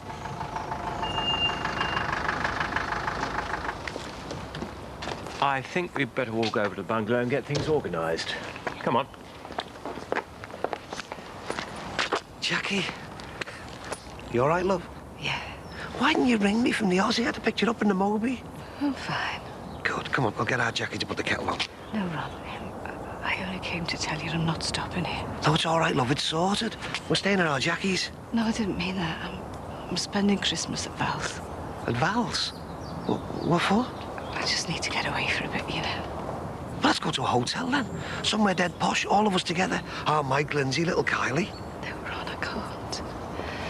Not after everything that's happened, you know. I just... Look, I've got to go, because Val's waiting for me, you know. Jackie, please.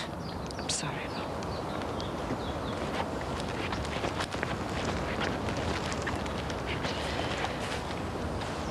Listen, everything's ruined over there. I've got to get what's left from here. Where's Jackie Corkill off to, then? Back to that now, Mark. No, she's not. She's going round to their Val. She's going to spend Christmas with her. Just giving him a crimbo snog, is she? All right, Bev, leave it out, eh? Oh, some partner she is. First sniff of trouble, she's off. Well, she can't stay here, can she? She's just come out of hospital. I can't expect her to bunk down on some sleeping bag on the floor. Thought she'd be used to slumming it. Being married to Jimmy Corkill for all those years. Hey, don't you think you've done enough damage already? said I was sorry, Ron. Yeah. Sorry for burning my home down and nearly murdering us all in our beds. Hey, I didn't start this, you know. You drove me to it. Oh, me? You are lovely, you are. I lied to the police to get you off the hook, and now it's my fault. You betrayed me. You went behind my back and you treated me like dirt. Not now, Bev, please. Oh, sorry. Don't want me embarrassing you in front of your bit of fluff. Hey, Jackie, what are you doing with that waste of space? Thought you were with my fella now? Or did you just fancy a bit of a change for Christmas? All right, Bev, shut it. I won't. No one treats me like that. Bev! Who you want to? You! Hey, what you want yourself to get out of it! Now, listen. You leave it, you hear? Or I might just regress lying to the busies for you. I loved you, Ron. I really loved you. And when no one said it'd work, I stood by you. And have you repaid me, eh? Replacing me, chucking me out on me ear with air of all people. We've been through all this. It's over. Me doing this, that's how much you hurt me. That's what drove me to it. Look, Ron, is there any chance that me and you, we could just give it a go and see how it goes? Don't take anything too fast. Bev, I'm very sorry. No. I've made my decision, and that's it. I'll go then.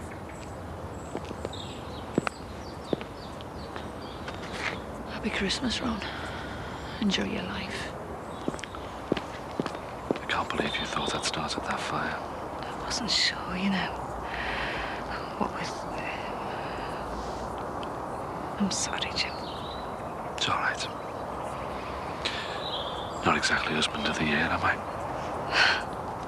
Listen, I was thinking, instead of getting off to your Val's, why don't you spend Christmas here? With Linz and me? I don't know. Can't it be made up? All of us back together like a real family.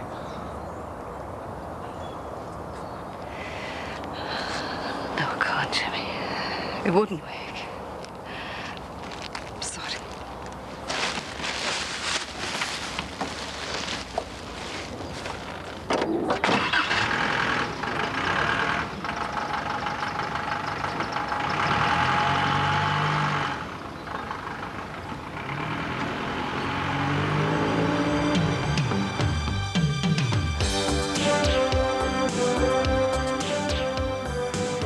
Brookside's back tomorrow, Wednesday and Friday at 8:30, and the omnibus this week is on Sunday at 5:05.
George, where are you going? Out. Where? We're into town, Christmas shopping. Oh, well, I just want us to go out together, you know, celebrate your non-pregnancy. I've got to go. Well, hold on 5 minutes, I'll come with you. No! There we go. Well, that's excellent, thank you. Good, all in position. Won't take long to clear up this mess. Yeah, but we're still not going to be ready for us to sleep in there tonight, are we? Oh, not to worry, Michael, old son. I have a contingency plan. Right, check on the rest of the stuff inside.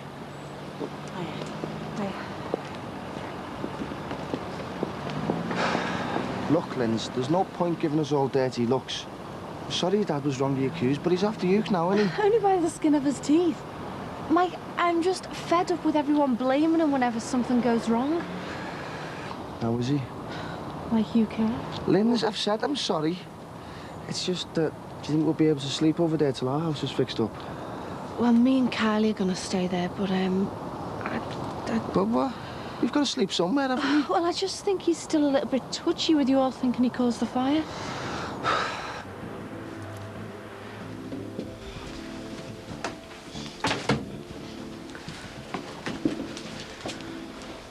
Excuse me. Yes? I need to see someone. Well, if you don't mind hanging on a sec, the receptionist will be with you in a minute. No, you don't understand. I need to speak to a doctor, anyone. It can't wait. Well, it's okay. I'll handle this, Kath. Look, I'm Anne Cassidy, the clinic advisor. I don't know if you've spoken to someone already, but what you normally do is book an appointment. No, please, I need to see someone. Well, we're actually very busy. Please. Okay, look. I'll see if I can squeeze you in somewhere.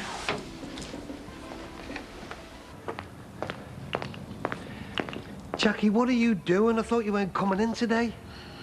I couldn't just sit around in our vals doing nothing. But it's too early to come back to work, love. You've had a rough time. Ron, I'm too here with kids' programmes and old films. It's driving me mad. What am I going to do with you, then? Listen, about tomorrow, you know, Christmas dinner and that. Our Jackie's invited us all round to the bungalow. I don't think I'm up to it, Ron. Oh, come on, love. I'm not in the mood for parties. It's been an awful lot to me, you know, after the fire and everything. Like, I'm working in the morning. What, they've got you working? Someone's got to do it. Well, can't you get out of it? For me? The shorter it is, Ron. Well, how about if you come back after your shift? Oh, all right. I'll try my best. Thanks, love. You won't regret it. It'll be a Christmas to remember. See you later. All right, love. Hey, Ron. Hiya, Mum. Hi, love. How are you? How are you, you mean? I couldn't believe it when me Auntie Val told me you'd come back into work. Got to keep busy, love. Mum, about Christmas, is there any chance of you coming over to my dad's with me and Kylie and just for a bit of dinner? I'm meeting elsewhere. Ron's. Well, what about if you have dinner with Ron and then come over to us? Lindsay, I'm working in the morning. I'm going to Ron's later on. You're working Christmas Day? I volunteered. Why? Why not? Lost my son, left my husband. Ron will be running round trying to give me the best Christmas ever, I'm honest, love. I'm not up to it. Look, you and Kylie, you look after your dad for me, okay? Okay, then. We have to establish a couple of things in this first consultation. Chiefly, we have to confirm that you actually are pregnant. Well, I am. I've done a test. Yes, I know. I'm sure you have. But we're obliged to do our own, and once that's confirmed, then we have to assess just how many weeks pregnant you actually are. Well, how long will that take? Not too long. Look, you have to understand, I have to have this done today. It can't wait. Okay. Well, I'll go and get the specimen bottle now. Then we'll at least have got stage 1 sorted out, right?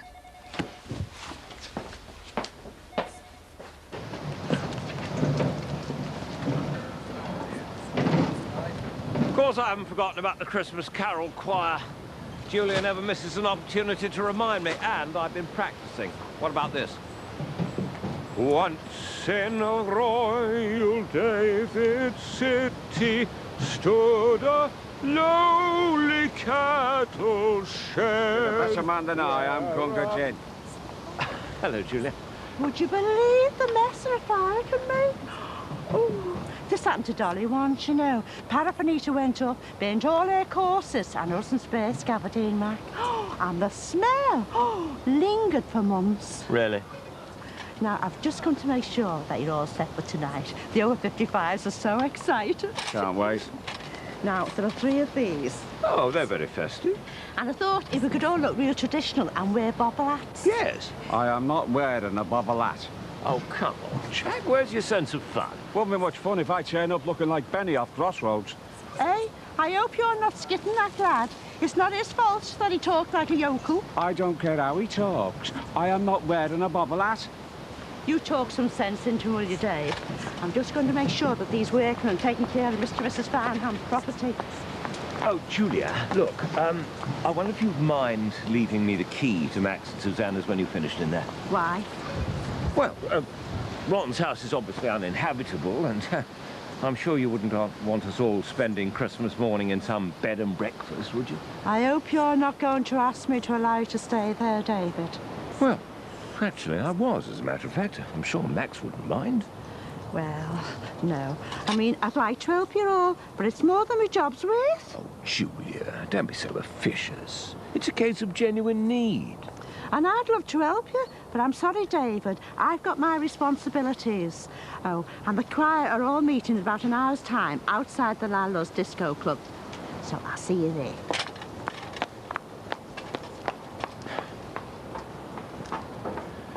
You know, the sooner they give that woman her own car park, the better. Oh, by the way, I'm popping in a Christmas card to Stella Campbell. Would you add your name to it? No, Bing. I mean, the man's dead and buried. I think all that business is best forgotten, eh? Oh, come on, Jack. The woman's been through a dreadful trauma. She needs the support and good wishes of her friends. Anyway, I don't think Henry Fraser should be forgotten. Not while his murderer's walking around a free man.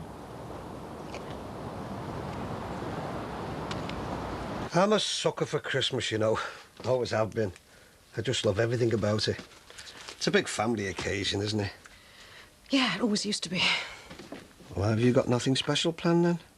Let's just say we're still undecided. Look, love, don't think I'm sticking me beak in, but, well, that's families for you, isn't it? You can't choose them, you just got to live with them. Mm. And anyway, Christmas is a good chance for putting all those things behind you for a bit, isn't it? Yeah, I suppose it is. And that's why I want to make this the best Christmas that Jackie's ever had. So let me see, that's mistletoe, crackers, fresh fed... Oh, that stuffing, what was the name of it? Chestnut and apple. Chestnut and apple, that's it. I'll have to get some of that. Right, got to get myself off into town. What for?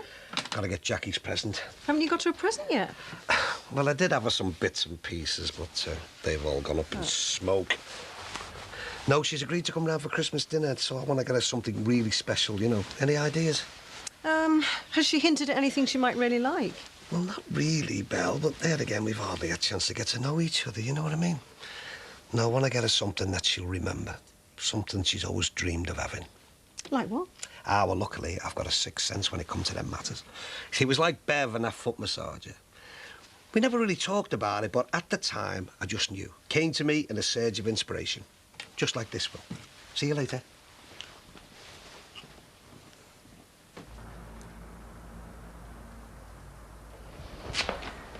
Right. The test is positive. You are pregnant. Yeah, well, I already told you that. So now we have to discuss whether a termination is the right option for you to take. Well, of course it is. Why do you think I'm here? The next stage is an appointment with our clinic doctor. But as I squeezed you in, I'm afraid you might have to wait quite a while. In the meantime, I'm obliged to discuss with you alternatives to a termination. Like what? Well, if you were later on in the pregnancy than you thought and a termination wasn't possible, you might want to consider adoption or fostering. No. I know how far on I am. 12 weeks. And I don't want to know about alternatives. I just want to get rid of it. Yep, I need to know that you're sure about what your options are. Look, you don't understand. There is no way I can have this baby. Please, you've got to help me. Look, I'm sure everything's going to be fine, okay? But we do have to go through procedures. Procedures? I haven't got time for procedures. I just want to get rid of it. Look, please, I can't wait. It might be abnormal. It's perfectly natural for pregnant women to worry about things like that. Honestly, it happens to all of us. No, this is different. This baby would be... I can't have it. It would be deformed. Can I ask, are you a drug user? What? Well, you seem overly worried about abnormality. No, I am not a drug user. What about the father? Is he able to support you through any of this? No, I don't want him to know that I'm here. Does he know you're pregnant? No. And he mustn't. He's my brother.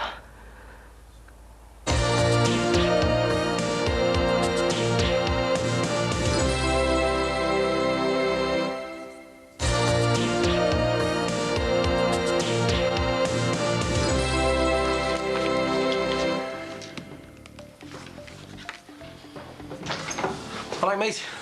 All right, son. Listen, I'm going down to the supermarket, so do you want me to get the ale in, or what? Yeah. Hang on, someone special? Oh, no, Elaine sent me this. Well, all right, let's see. No, nosy. Oh, God. No, actually, it's mine to wear. Well, you've missed the Christmas post. Yeah, not too late to deliver by hand, though. You're keen, aren't you? Too right. No point in your light under a bushel, is there? I can't wait to see her again, though, sir. I wish I'd invited her around for Christmas Day and all, no. Well, it's not too late, is it? I should have made arrangements now. Be spending time with their family. Well, nothing ventured. Well, I was about to force them. Ask her sisters to come along. God, that Cassie one, you're joking, aren't you? I'm terrified of her. And anyway, I've just closed the door on Val. Now, a nice quiet crimbo for me. I want to save me energy for little Ruthie later. All right. All right, Jimmy. Listen, about the fire. It's not like we really thought you did it, but you've got to admit... Save it, Mick. I've heard it all from my so-called mate there. Just do me a favour, will you? Read that.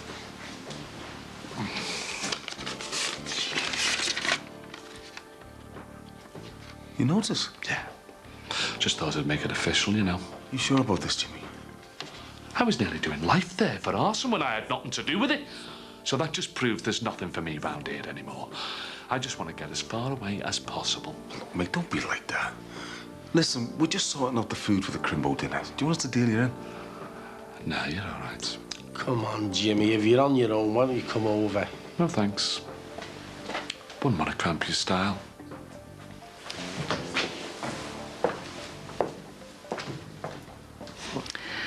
I want you to know that what you've told me is strictly confidential. It won't go any further. Are you sure?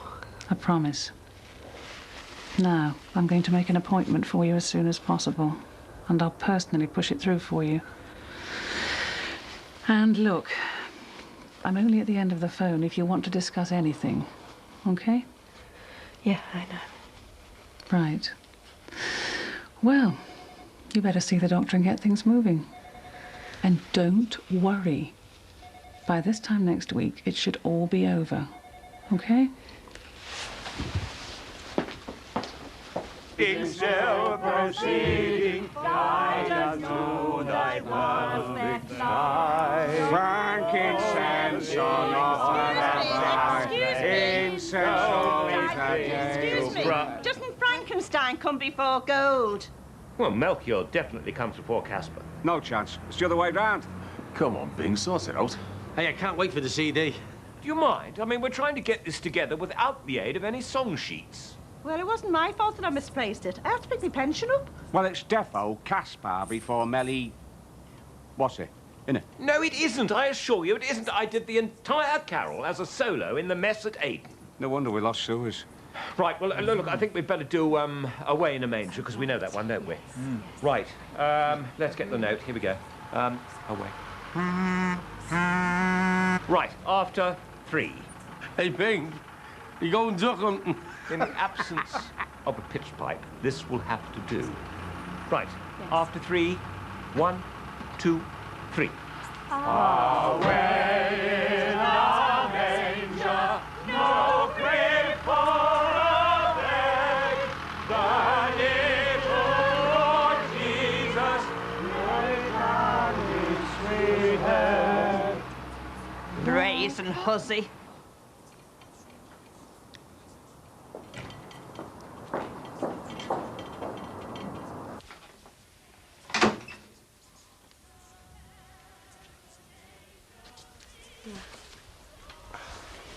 So, what did you get me Sorry?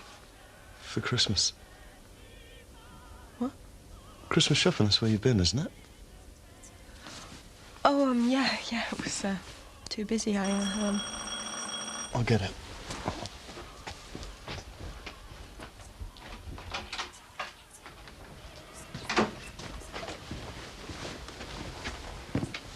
Mum. So, how are you both? Yeah, fine. Yeah, great. You? I've been better. What are you doing tomorrow? Look, we were wondering, it is Christmas and we are still a family and we want to make things as happy as possible for Dan. Will you come round tomorrow? What about Dad? Are you sure he wants us there? Oh, your father really wants you there. That'd be great, wouldn't it? Yeah. OK. Well, I won't disturb you anymore. I'll see you in the morning. Thanks, Mum. And Georgia, try and get some sleep. Me? Well, both of you, you look worn out. In a manger for its head, Mary was a mother mild, Jesus Christ, a little child. Just a moment. That's it. Just for a moment, please, everybody. OK, Benjamin Britten, what is it now? I just want to establish that everybody knows the correct verse order. Now, verse 2 is he came down to earth from heaven, and verse 3 is through all his wondrous childhood, right? Yeah, well, we all know that. Well, we all thought we knew. Silent night till those school children put us right. OK, if that's clear, let's go. 1, 2, 3. Hi. How's it going? Oh, Dad, we haven't stopped. Well, the skip's nearly full, but we've got loads of gear left yet. Ah, don't worry, we'll get another one after Crimbo. Yeah, we're going to need it. Well, I've sorted the sleeping arrangements out. I mean, it'll be floors again in ours, but at least it's a roof over your heads. Yeah, it's a pity we can't all be together. But... Yeah, well, Bing wants us to keep in the farm, but Julia's having none of it. Of course. Maxie's place, why didn't I think of that? Come on, Ron Dixon, cough up. All in aid of local charities. Julia, how would you like to do something for a genuine local charity? How do you mean? Well, me, Bing and the family, we're burnt out of our house, aren't we? And, we are on the doorstep. Oh, no. No way. You're not stepping foot in the farmhouse. Julia, you give me the keys to that house and I will give you the biggest Christmas hamper you've ever seen, plus £50 for the lovely carol singing. Are you trying to bribe me, Ron Dixon? Who, me, Julia? God forbid. Look, Maxie would never know we've been in there. We'll clean up after ourselves. I've got principles. 60 quid. 75. Done. Now, look, all you've got to do is let me know when he's coming back and we'll be out of there like that. All right, but as soon as I give the word. Yeah, he won't even know we've been in there. Right, but I'll have to have the money before I let you in. You come round to the shop in half an hour, I'll give you the cash and the hamper. Oh, who said the spirit of Christmas is dead?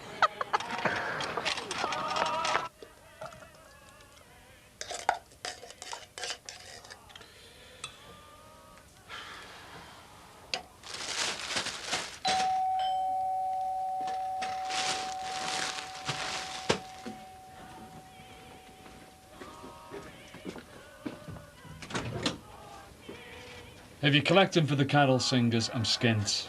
No, I just wanted to chat. Better come in then.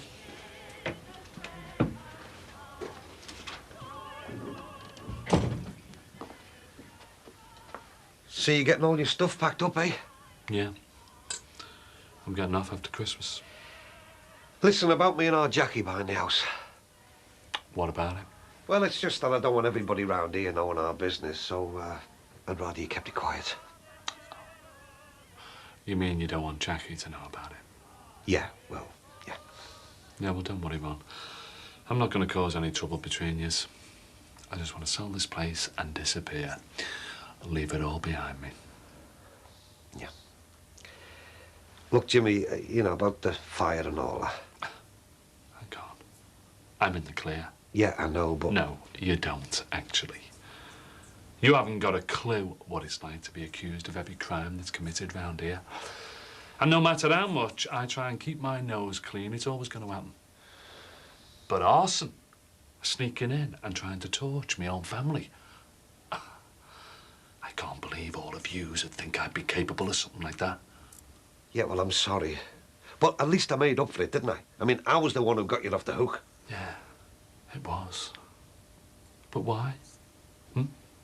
I mean, you had the ideal opportunity to box me off completely. They'd have thrown away the key. So how come you didn't stitch me up, Ron? Because, well, I just want everything to be straight. I've got a conscience. Anyway, that's it. Hold on. If you like it straight, how come it took you 2 days to remember that you saw those 2 lads running away? Look, that's all I want to say on it, OK? So that means there is more to tell me. Jimmy, let's just leave it there. You're off the hook, aren't you? No, hold on. Why didn't you tell the busies straight away about those lads? Come on, Ron, I deserve an honest answer. I nearly did time for something I never did. Just tell me, will you? Because there wasn't any lads. What? You heard. There wasn't any lads. No lads? What, you made it up? You lied to save my neck? Yeah. Right, well, I'm going now. Whoa. There's something odd going on here. I mean, you wouldn't lie to save my neck, would you? No. No. So whose neck is really on the line, Ron? It doesn't matter, Jimmy. It matters to me. Now, if you don't tell me, I'm going to have to try and find out for myself. Now, the busies might have let me go. But what if everyone round here doesn't believe it wasn't me? And I have to clear my name by proving who really did it. OK, yeah. Let's just say it was a woman scorned. What? Bev? I found out a couple of days after. Bev. But keep it to yourself, eh? There's been enough trouble.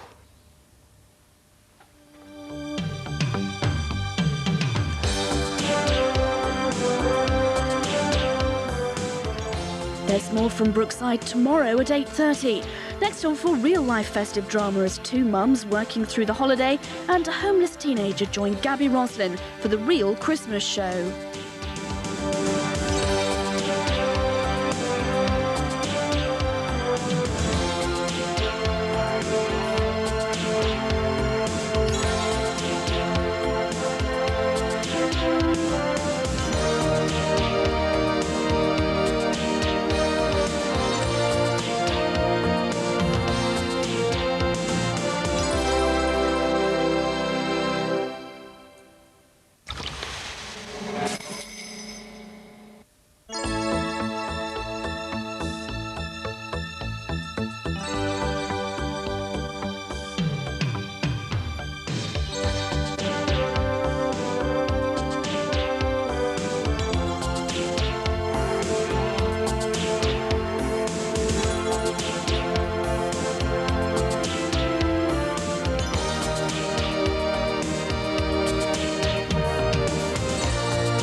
Merry Christmas. Merry Christmas, Dad.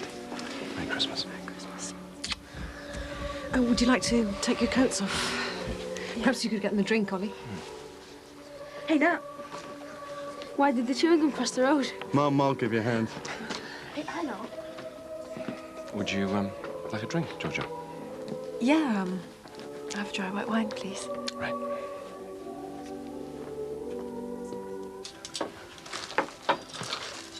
Thought Lindsay and Kylie be here by now.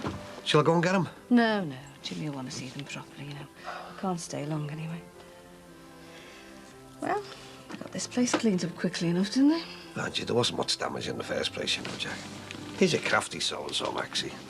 He's managed to have the industrial cleaners in and wangle holiday for 4, all on the insurance. No daddy, anyway? Well, he's managed to get them into a rather pucker establishment in Cheshire, apparently. Dad, do we have to wait for Lindsay and Carly before we open our prezzies? Yeah. Hey, Dad, I want to have a look at that state of the art editing gear you've got me, you know. 3 months sunshine. Come on, Mr. Dixon.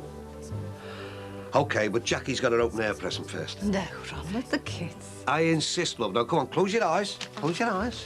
Ron, I've told you not to go spending your money on me. The great unveiling, eh? Ta-da! What is it? Better open it and have a look, hadn't you? It looks very interesting. She's gonna love this. Can't wait myself. It's not a telly, is it? Well, take the paper off and you'll find out, won't you?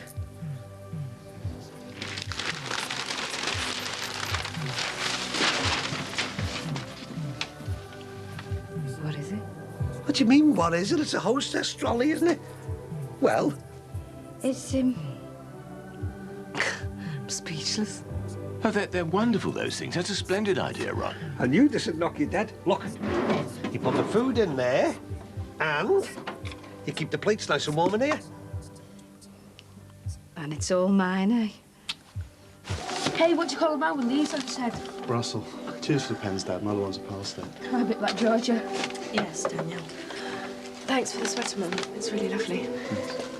Dad, can we get the camera out now? I think we'll forget about all that this year, Dan. Oh, but why? We always do it. Yeah, come on, Dad. It won't be Christmas unless we have our photos taken. Why don't you just listen to Dad? He doesn't want to, okay? Oh, go on. OK, then, come on. Let's go and get the camera.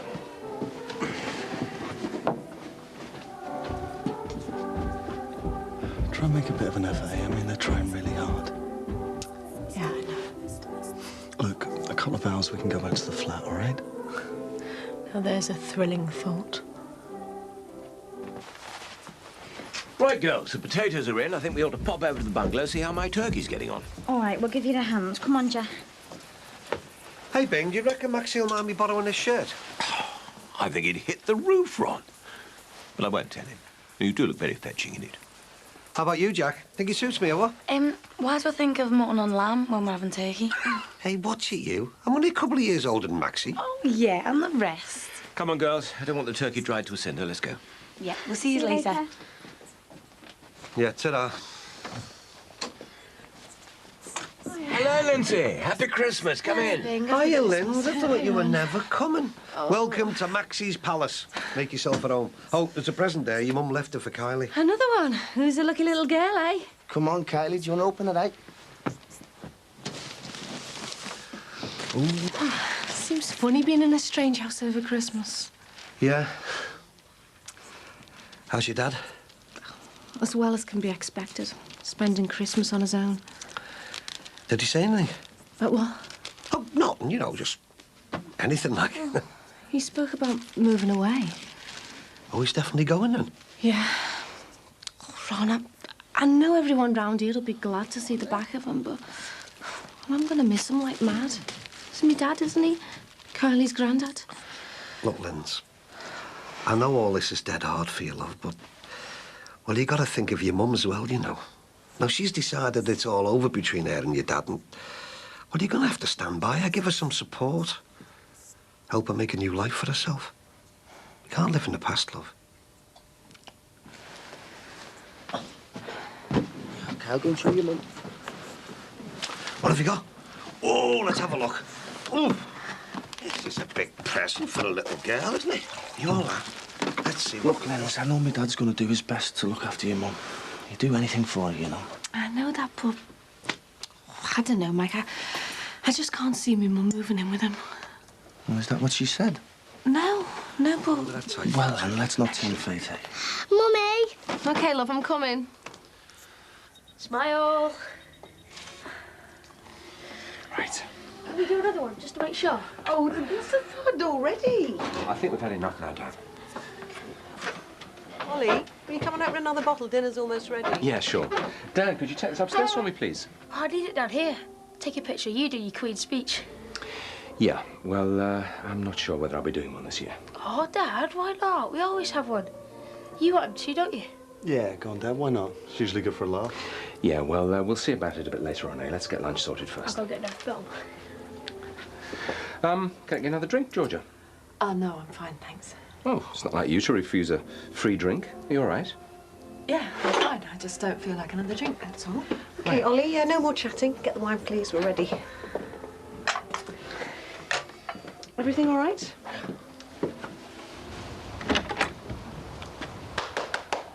Come on, girl. Come on, girl. Oh, let's get you all spruced up, eh? We're going on a little visit, you and me. Come on. Nice one, Bing. There we are. It's a bit burnt, isn't it, mate? Never mind, I'm sure it'll be delicious. Right, let's get this served up. Katie, will you stir the gravy, please, love? Try not to mark those posh saucepans. Jackie, will you get the plates out of the hostess trolley, please? Yep. Right. So, hey, what do you think? Well, it's a little bit simplistic. was just trying to describe how scary it really was, you know, like things like not being able to speak the language and how we couldn't sleep at night because of all the shouting and screaming and that. Yeah, I know, but it just... well, it doesn't seem to have the right tone, you know, the right feel. How do you mean, Mike? Hello? Oh, hi, Mum. Yeah, I'll just get him for you. Ron, it's me mum. OK. So, go on. Well, I don't want to knock you, Linz, but I just don't think it's any good. No. All right, Jackie, love. No, well, to be honest, I just don't think you've got what it takes. Jack, what about your dinner? Oh. How can't somebody else do At it? least I enjoyed having a go, eh? Ah, yeah. OK. All right, love. See you after. Can you believe that? The woman who's supposed to be taking over from your mum is phoned in sick, so she's got to hang on now and do her shift and all. Oh, is she? Do you know what? I hate Skivers. Right on dinner time and all. Mind you, if Mohammed can't come to the mountain...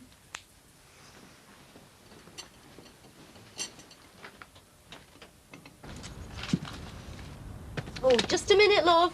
Great place to have Christmas, eh, kid? Jimmy? Oh, Lindsay said you were here. So, what can I do for you? Well, just thought I'd come and wish you a happy Christmas, you know, so, happy Christmas. So, same to you. What have you got there? What, this? Oh, I just thought I'd bring your Crizzy Prezzy back to you. Well, I didn't give you a Christmas present. No, I didn't mean that. Come on, girl, let's be having you. Oh, way. Oh, look. What's all this in, Hazel?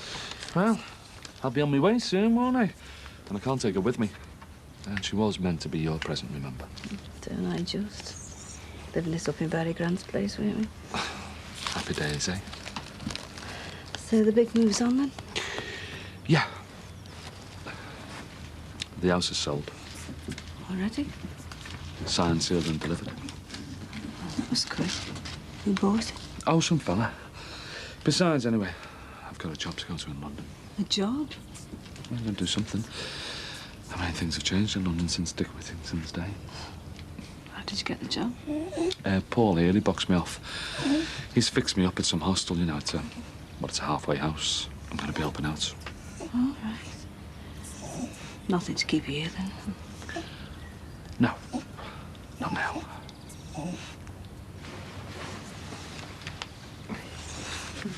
You only say, won't you? Too right, I will. Not as much as I'll miss you. Oh, God. What's he up to now? Circus has come to town, has it? With 2 clowns in the advance party. Thinks he's found a way to a woman's house. I think it'll work. I hope I'm not interrupting anything. No, I'm just off. I'll see you before I go. Yeah, sure.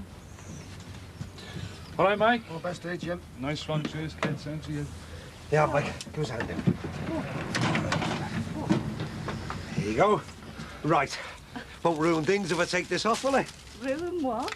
Christmas dinner for 2 coming up in 2 minutes. Ron, you shouldn't have. Right, I'll get back and see Lindsay and Carly, eh? All right, son. See you later. Sure, love. What was Jimmy around for? Just came to bring me cracky, you know, before he went away. What, the dog? I thought he'd want every friend he could get. And again. Looks as though he's definitely going, eh? Yeah. London, apparently. Got a job and everything. Mind you, Jack. It's what we've always wanted, isn't it? Yeah, I suppose so. Oh! Oh, I'm sorry, Jack. Oh, I'm sorry. You all right, love? Yeah, I just didn't expect it to be so hot, you know. Proves it works, doesn't it? Not half, eh? Cost me an arm and a leg, that. Right, come on. Let's get in the spirit. Happy Christmas.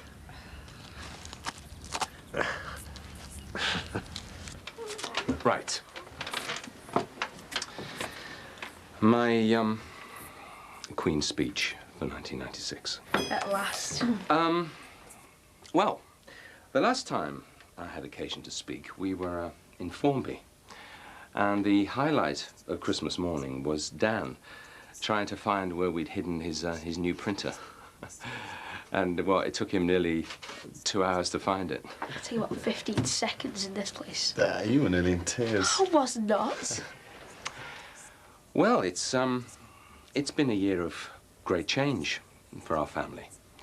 We had the house move, and, well, all in all, well, it was pretty successful. It was a bit sticky at first, but now it's fine. Your mum's got a new job. Well, it's just a stepping stone, really, but I'm sure she'll go on to bigger and better things. Dan's finally settled into his new school, which is a great relief for all of us. And Nat's gone back to his architectural studies after a bit of a hiccup with his exams. And Georgia, well, Georgia's, she's, and, well, they're, well, I did say that I hadn't prepared anything, so let's have a toast to, well, to a better year.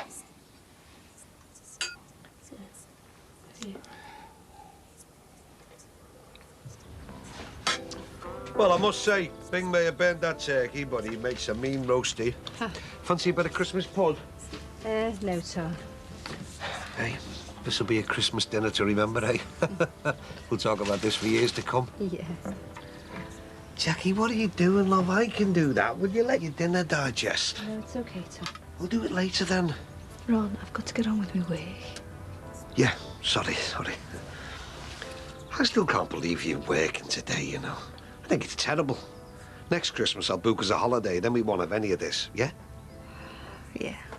Hey, it might be a good idea if we got away in the next couple of weeks, you know, Jack. I mean, Maxie Farnham's going to be wanting his place back and... I know you mean well, Ron, but I just need more time, you know. Things happening too fast. You've got to give me more space, you know, Ron. Just to sort things out in my head. Yeah, I know, love. I know. Just be patient, eh? Are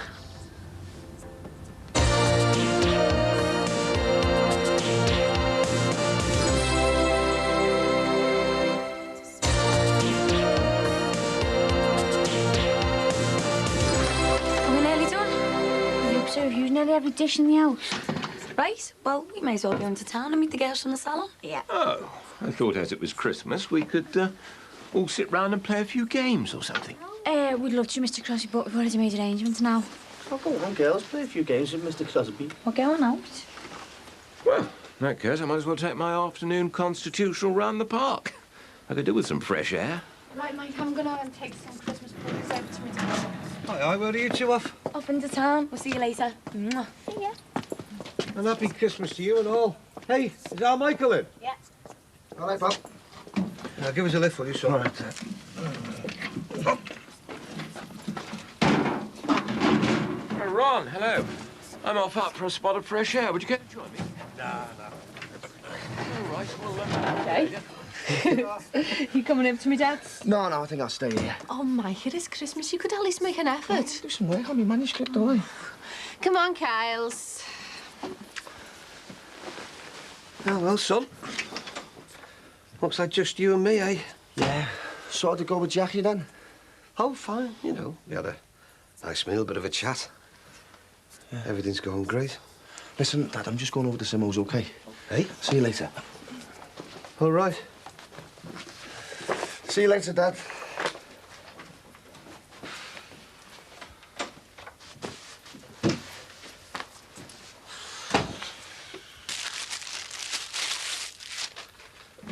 Happy flaming Christmas.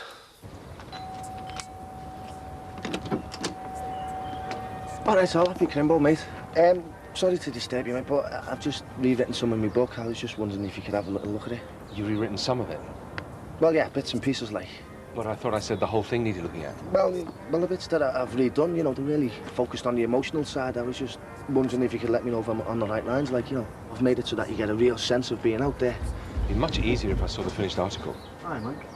All right, now. Happy Christmas, mate. Ollie, your turn. Yeah, I'm coming. Look, if you could come over at a more convenient time, then, maybe we can have a chat about it. Anyway, excuse me. I'm just trying to get your dad to reread me book. All right, he just likes to switch off from it all when he's away from work. Mike, well, do you think you could have a word with him, see if he can read it after the Christmas period?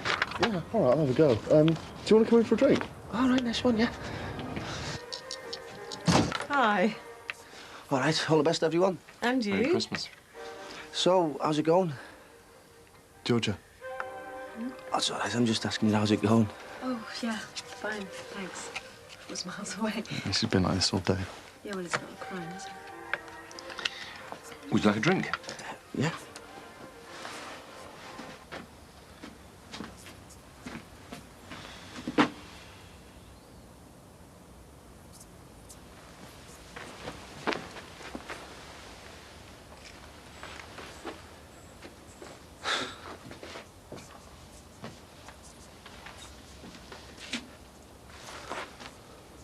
What do you want? Looking very trendy.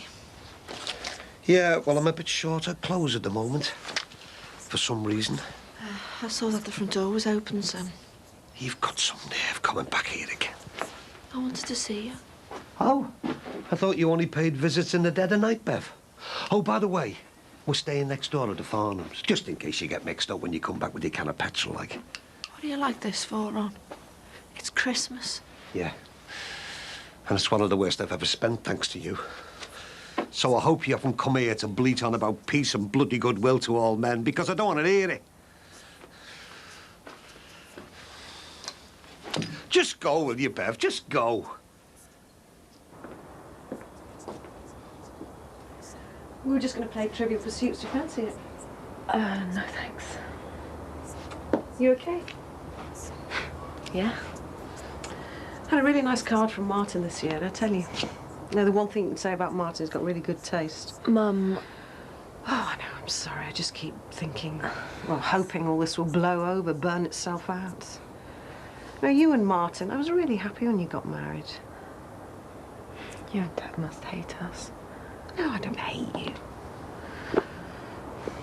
I suppose if I was honest, I'd say I resented you, and that's probably because, well, it's partially because I feel cheated. Well, what of? Well, you having any sort of normal relationship, grandchildren even. Grandchildren? Well, it's just a feeling I get sometimes, you know. Your children sitting on my knee, even babysitting, I don't know. And when you and Martin split up, I thought that maybe Nat and Jules would fulfill some silly grand maternal yearning. Mum. Mum, Dan's getting restless in there. If you don't hurry up, he's going to start telling jokes again. We'll talk later, okay?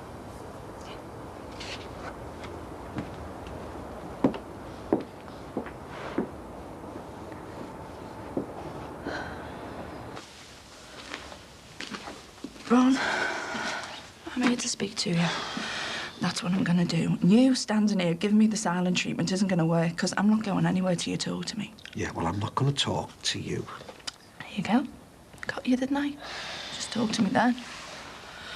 Ron, I can't stand this. I'd rather you shout at me than ignore me. Bev, can't you understand? I've got nothing to say to you. You just come back here like we've had a little tiff. How many times can I say I'm sorry? 1,000,000 times wouldn't be enough, Bev. Not after what you've done. Oh, but hold on. I'm sorry. I forgot. It was all my fault, wasn't it? Oh, yes, of course. I remember now. I drove you to it. Yeah, you did. But you would admit that, will you? I mean, it's all right for you to just point the finger and carry on your life with flaming Jackie Corkill. Look, just leave Jackie out of this, How can I, Ron? She is what this is all about. Now, people laughed at me. They laughed at me behind my back because I chose to spend my life with an older fella, and they said it wouldn't last. Oh, spare us all this. No.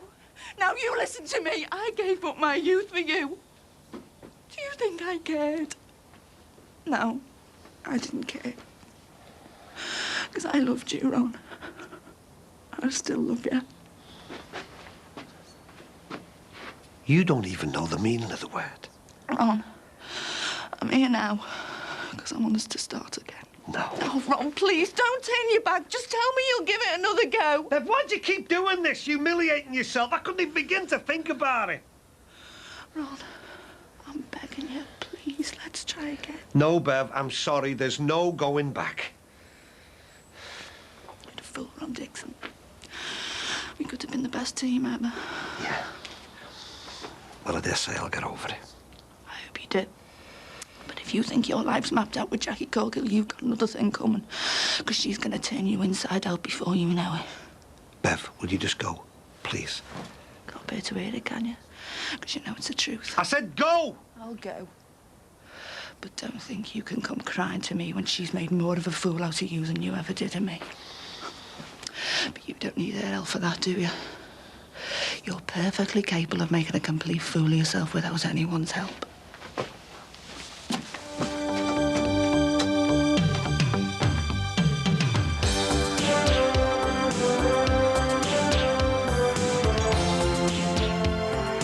Coming up next on 4 Classic, Alfred Hitchcock in the film Dial M for Murder. Over on ITV, Heartbeat.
All right, come on, Jim. Tidy up time now, babe. Let's do a bit for the rain. Creep. Hey, listen, son, is your bedroom tidy? Looks all right to me. Which means it's untidy, so will you get it done, please? What's the point? No one will be going up there. Hey, listen, Elaine's got a 15-year-old daughter in your school, you know. You might have to keep her entertained. 15, what's she like? Oh, she's sweet. Black girl, nice looker. Yes, if it's what I'm thinking of, she's boss. Morning, mate. Hello, Johnson. Everything ship-shape and Bristol fashion here? Oh, just about, mate. Dad, I'm going to clean my room as well. Well done, babe. Oh, aren't you good, eh? Yeah, Get off! Hey, there's a cobweb over there. Where? Just only messing. Look at the state here, like a cat on a tin roof. I know, but I want the place to look nice for her, don't I? And what about work? Well, look on it. Well, you've had better days, mate. Nah, behave, yeah. Look what our Jim's been doing here. Oh, no, thanks, eh? Oh, get a cloth, quick. Oh. What a pillock. Oh, this is no good, look. You got some carpet cleaner or something? No, we haven't got any. Will you go and get us something? Elaine will be in a minute. I don't want to think I can't run the house properly. You never know. She might think the place needs a woman's touch. Oh.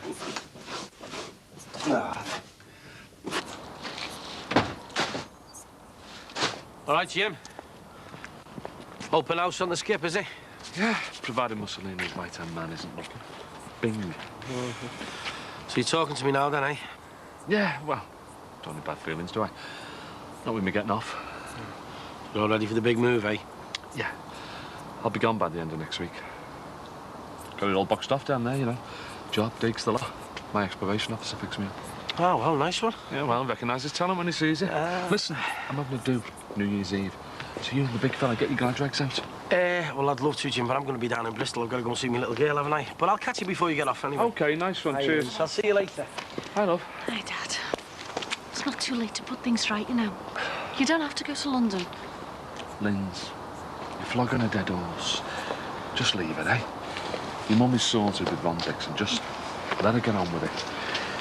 I'll see you later, OK? See ya. Ladies, has she got any clean clothes? She's covered in mud here. Oh, it's gonna have to be a Snow White outfit again, isn't it, love? Just till I get time to get down the sales and replace things. God knows what with. Come on, girls. Mike, how'd you fancy going down the job centre next week? Yeah, all right, but listen, stop going on about me getting a job, eh? It's hard for us graduates to get work. Tell you what, you can tell Maxie Farnham knows his stuff in the kitchen.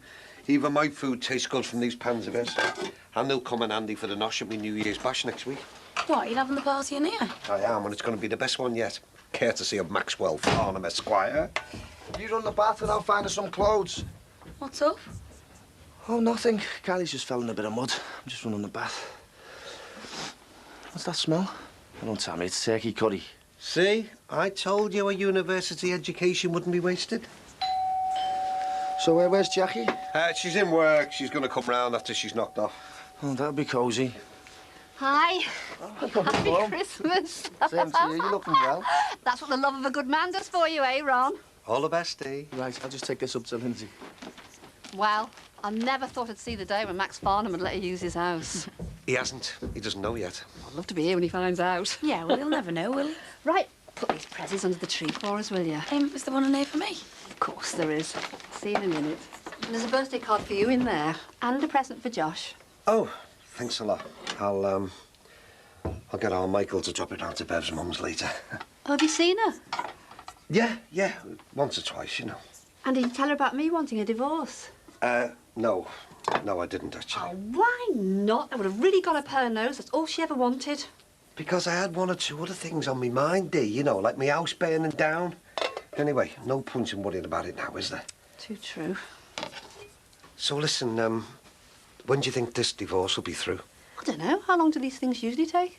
Well, I don't know, but I would like it done as soon as possible, please. So you can settle down with Jackie Corkill, no doubt. Yeah, with Jackie. Out of the frying pan. Don't start, Dee, please. Well, pardon me for saying it, but you do seem in a bit of a rush. Worried that if you leave it too long, you might lose her.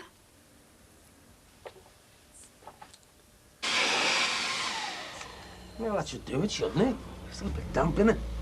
Dad, she's here.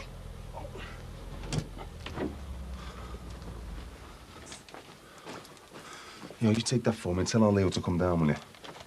Is that a mum? Yeah, and her daughter, Tanya. I'll go meet them. No, don't be doing it like that, because then she'll know you've been watching. Just play it cool. Take Casanova. Well, she brought her sister as well. Oh, great. Well, that's made my day. All right, son. Is Carla here? Carla who? Oh, no. It's not Carla, it's Tanya, brain of Britain. Just comes top and everything. Yeah, well, she's a guest, so be nice to her. Same goes for you with that Cassie. Yes, Dad. Well, that Tanya's not coming anywhere near my room. Leo. Merry Christmas. Come on. Come on. Hi, yeah. Yeah. Mick, this is Gladys, my mum. Mum, this is Mick. Oh, I am Mick. Ari Lane's told me all about you. Must be a bit of a disappointment in the flesh, eh, Mum? Come in there. All right, Tanya. Hi, Leo. Is this your sister? Yeah, that's our Gemma there. Hey, and that's Aladdin. Oh, no, it isn't. Hey, that's very good for you. They call me Sinbad. Pleased to meet you. Ah, yes, son. You pay no attention to her. Yeah, Brassy Cassie, they used to call her. I wonder why. Hey, can you go and get me mum a hard chair? Yeah, sure. Where have you got that walking stick? Gems? No, it's all right. As soon as she asked them, pretend she didn't notice. I've got it because I've got a very sore hip. It's caused by something called arthritis. And every now and then it makes my legs go weak. So my Elaine or Cassie have to help me get round and about. Look, can I get you all a drink? Do you do cocktails? I can rustle up a couple. OK, me and Sinbad will have it between the sheets. Do I have to hang around? Yep, you two can be the entertainment. No, look. I'll have to get paint for this. I'm telling you, Max is going to spot that a mile off. Gigi, hello. How nice to see you. Oh, David, happy Christmas. And to you, my dear. Ron, I'm terribly sorry to barge in, but could I trouble you for some assistance out there? Yeah, sure, Bing. Can you just give us 10 minutes, mate? Yes, of course. Right, I'll see you later, Didi. Yeah, bye-bye, David. It's great, you know. I took Bing in as a lodger. I got my own do-it-yourself thrown into the bargain. He loves it. Oh, thanks for this, Mum. Amazing. Whose is that? My dad bought it for Jackie Corkill. He didn't. I never got anything like that. All I got was furry slippers, bath salts and chocolates. What imagination, eh, Dad? How good. Michael, That's probably Jackie. And if it is, can we all just keep it nice and relaxed, please? I mean, it is still Christmas, isn't it?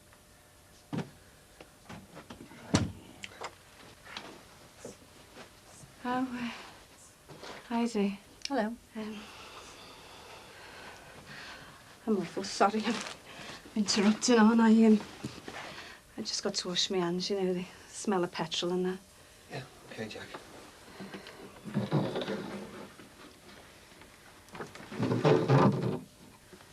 What's that, Ron? Keep everything nice and relaxed. Have you told Jackie, though?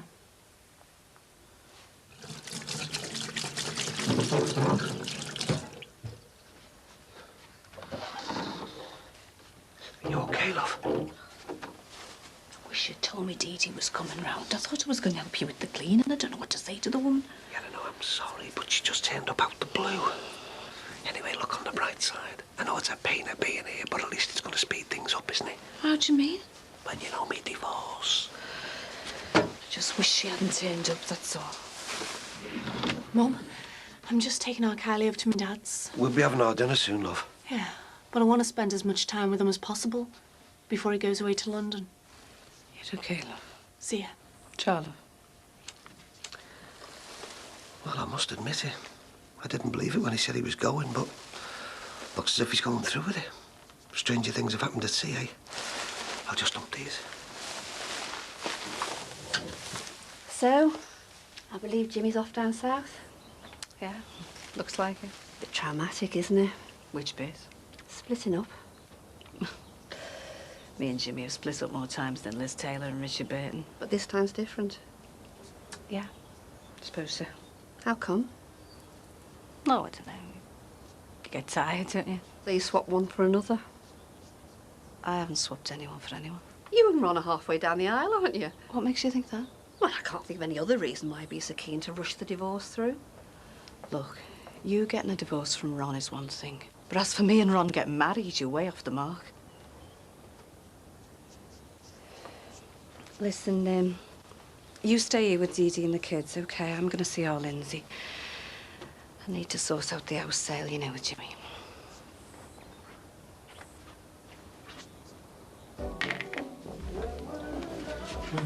I didn't expect the mum to be white, did you? Well, I knew either her mum or dad would be. Remember, you said they were half-sisters. Oh, you could drive first, didn't you? Sorry. The drinks are coming, Your Highness. Well, at least you know you're placing the pecking order. Yeah, as long as it's on the page above you, I don't mind. That's it, son. You give as good as you get.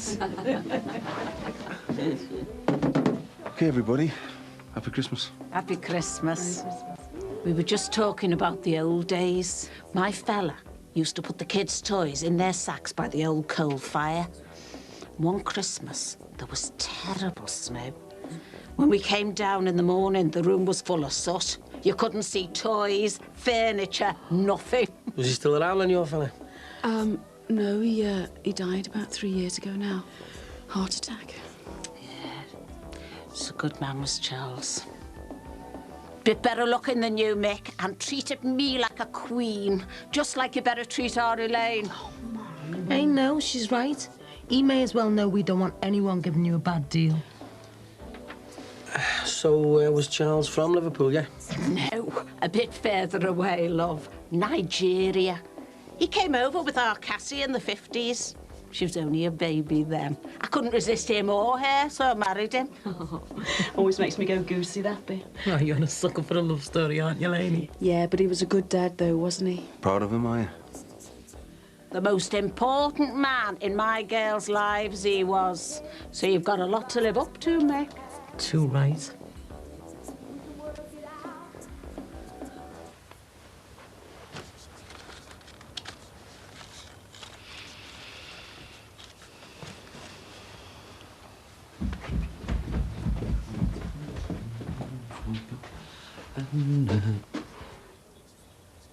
In tune for a change. How did you get it? Oh, Lindsay.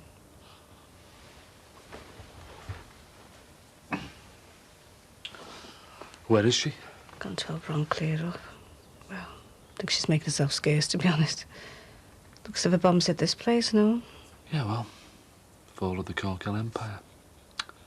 These things happen. How come you're not over there having your tea? Dee Dee's come round. a bit cramped. I can imagine. Still, I'll be like her soon. What? A Catholic? An ex-Vesi of Brookside Close. Gonna be a Cockney bleeding sparrow, aren't I? I can manage down there, Jim. It's not cheap, you know. Like I said, I've landed on my feet, kid. Lodging's in with the job, you know. Touch lucky then, didn't you? Yeah, and because of that, I won't be needing masses of cash. So, What's this? it's our joint account. I'm leaving you the paying in book. And when I've sold this place, I'm going to put half the profits in it. For you. I don't need it. Listen, Jack. You're making a new life with Ron. And, well, I wish you all the best in that, you know, but... well, if anything goes wrong, at least you'll have that little nest egg to fall back on. Jimmy, I don't want it. Please, Jackie. I might have lost you, but it would do me head in to think that you might end up on your own without a penny.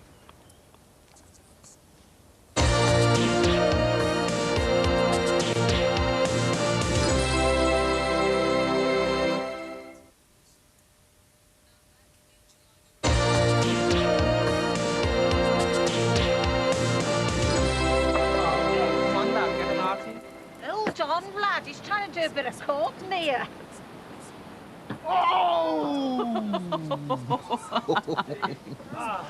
Hey, I got your card.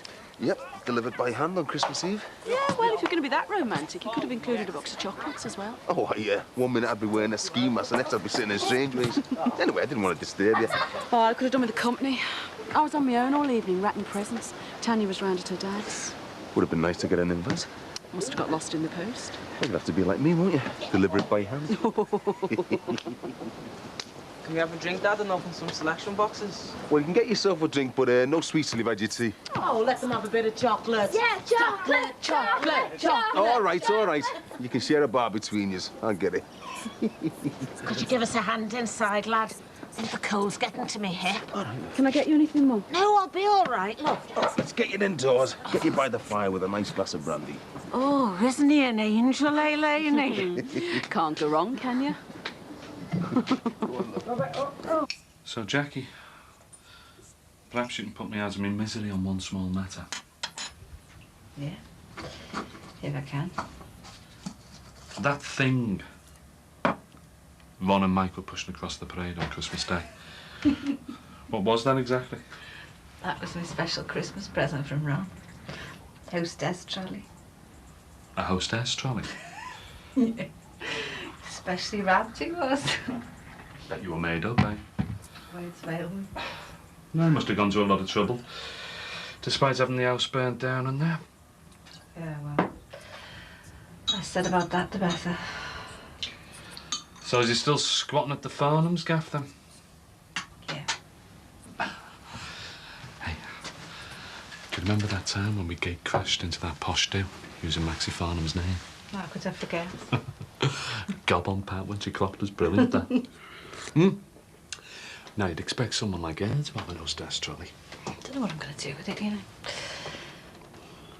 Bit of a come down from last year's Christmas present. Go sports car. Bit of a step up, actually. How do you mean? Bought with legit money, wasn't it? At least Ronnie boy can earn an honest crust. Something I could never manage to do. I don't know. When I look back and think of all them years that I wasted. Is that what you think? It's all a waste of time? Yeah, most of it. In and out of the nick. Missing out on the kids growing up and that. It was a wasted marriage, Jackie. I didn't always feel like that. No, I'm not saying it had anything to do with you, love. In fact, if I'm honest, I used to think every time I went into the nick that I'd get a dear John off you. But you never sent one, did you? I suppose the thing was, I never lost it. But you'd have now, eh? Move along now. Great. A hungry hippo, an idiotic iguana, and... Boring game, this. Come on, or is that your excuse because you can't remember? Can't remember. I went to the market and I bought an angry aardvark, a barking bottle, a cuddly cat, a droopy dog, an excitable elephant. Am I okay for another glass of wine? Yeah, don't be soft. Hey, Main's been telling me about your mum and her dodgy hip, you know. She doesn't like anyone to make a fuss. Likes to go on about me and Elaine, though, doesn't she? She thinks you're a good catch. Who, Elaine? No, me mum. Personally, nothing against you, like. But I'd be happier if she didn't jump in with both feet. I'm not asking her to, you know. Yeah, but I know our Lainey. She's already had a rough deal from her ex. Look, I'm not going to give her a rough deal. Look, I'm sorry about this, but we're gonna have to go. It's me mum. She's not feeling too good. Hey, what's up, lad? Oh, take no notice she fusses too much. Oh, come on, Mum. It's the pain, you know. It just gets a bit much and she needs to lie down. Elaine's right, Mum. Best get you back. I'm sorry about spoiling your day. Hey, don't you worry, I haven't spoiled anything. Well, she spoilt my day. She never went in goal in the basketball. You'd only have spoilt it, wouldn't you, Reynard? Yeah. Thanks very much for today. It's been great. All right, Sam. Nice to see you anyway. Charlie, out. Try, love. Yeah, see you now.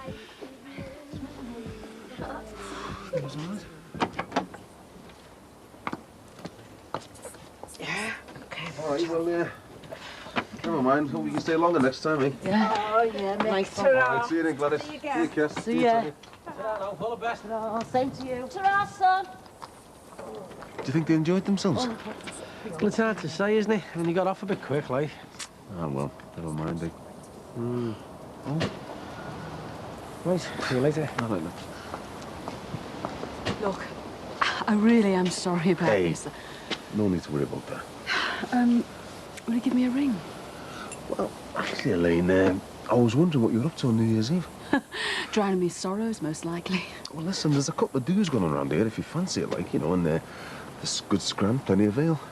Yeah, well, all right, you twisted my arm. It was the ale that did it. All right, I'll see you then. Yeah, I'll see you. See you.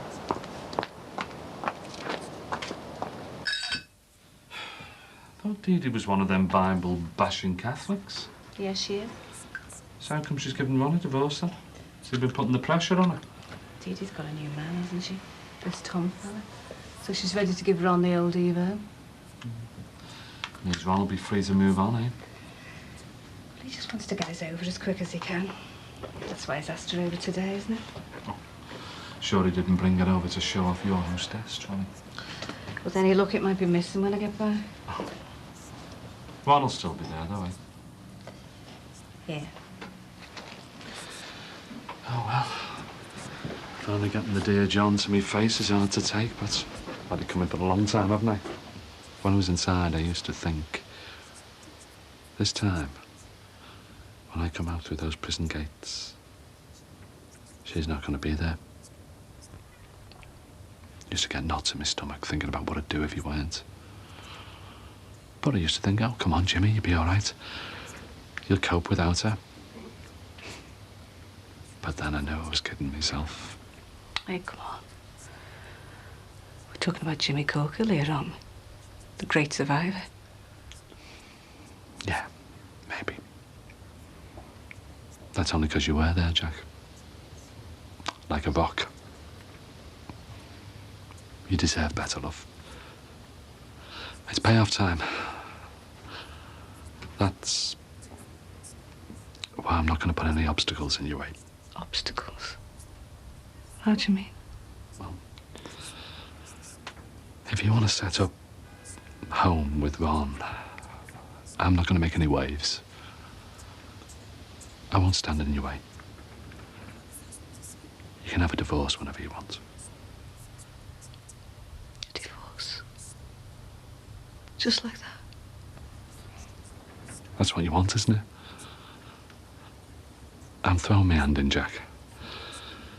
It's probably for the best. At least you won't have any coppers knocking at Ron's at 2 in the morning. You'll be safe with him. You reckon? Yeah. I envy him. Getting the chance to spend the rest of his life with you. That's something I always wanted to do. But blew it, didn't I? It's too late now. I know that. So you get the ball rolling for the divorce papers. I'll sign whatever I have to. So that's it then? All over? Anyway, I'll say to her before I leave for London. See you, Jim.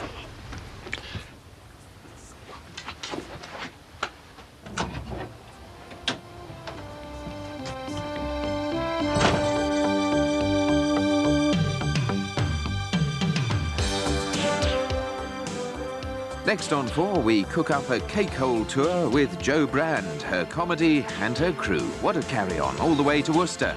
On ITV shortly, Peter Benchley's The Beast.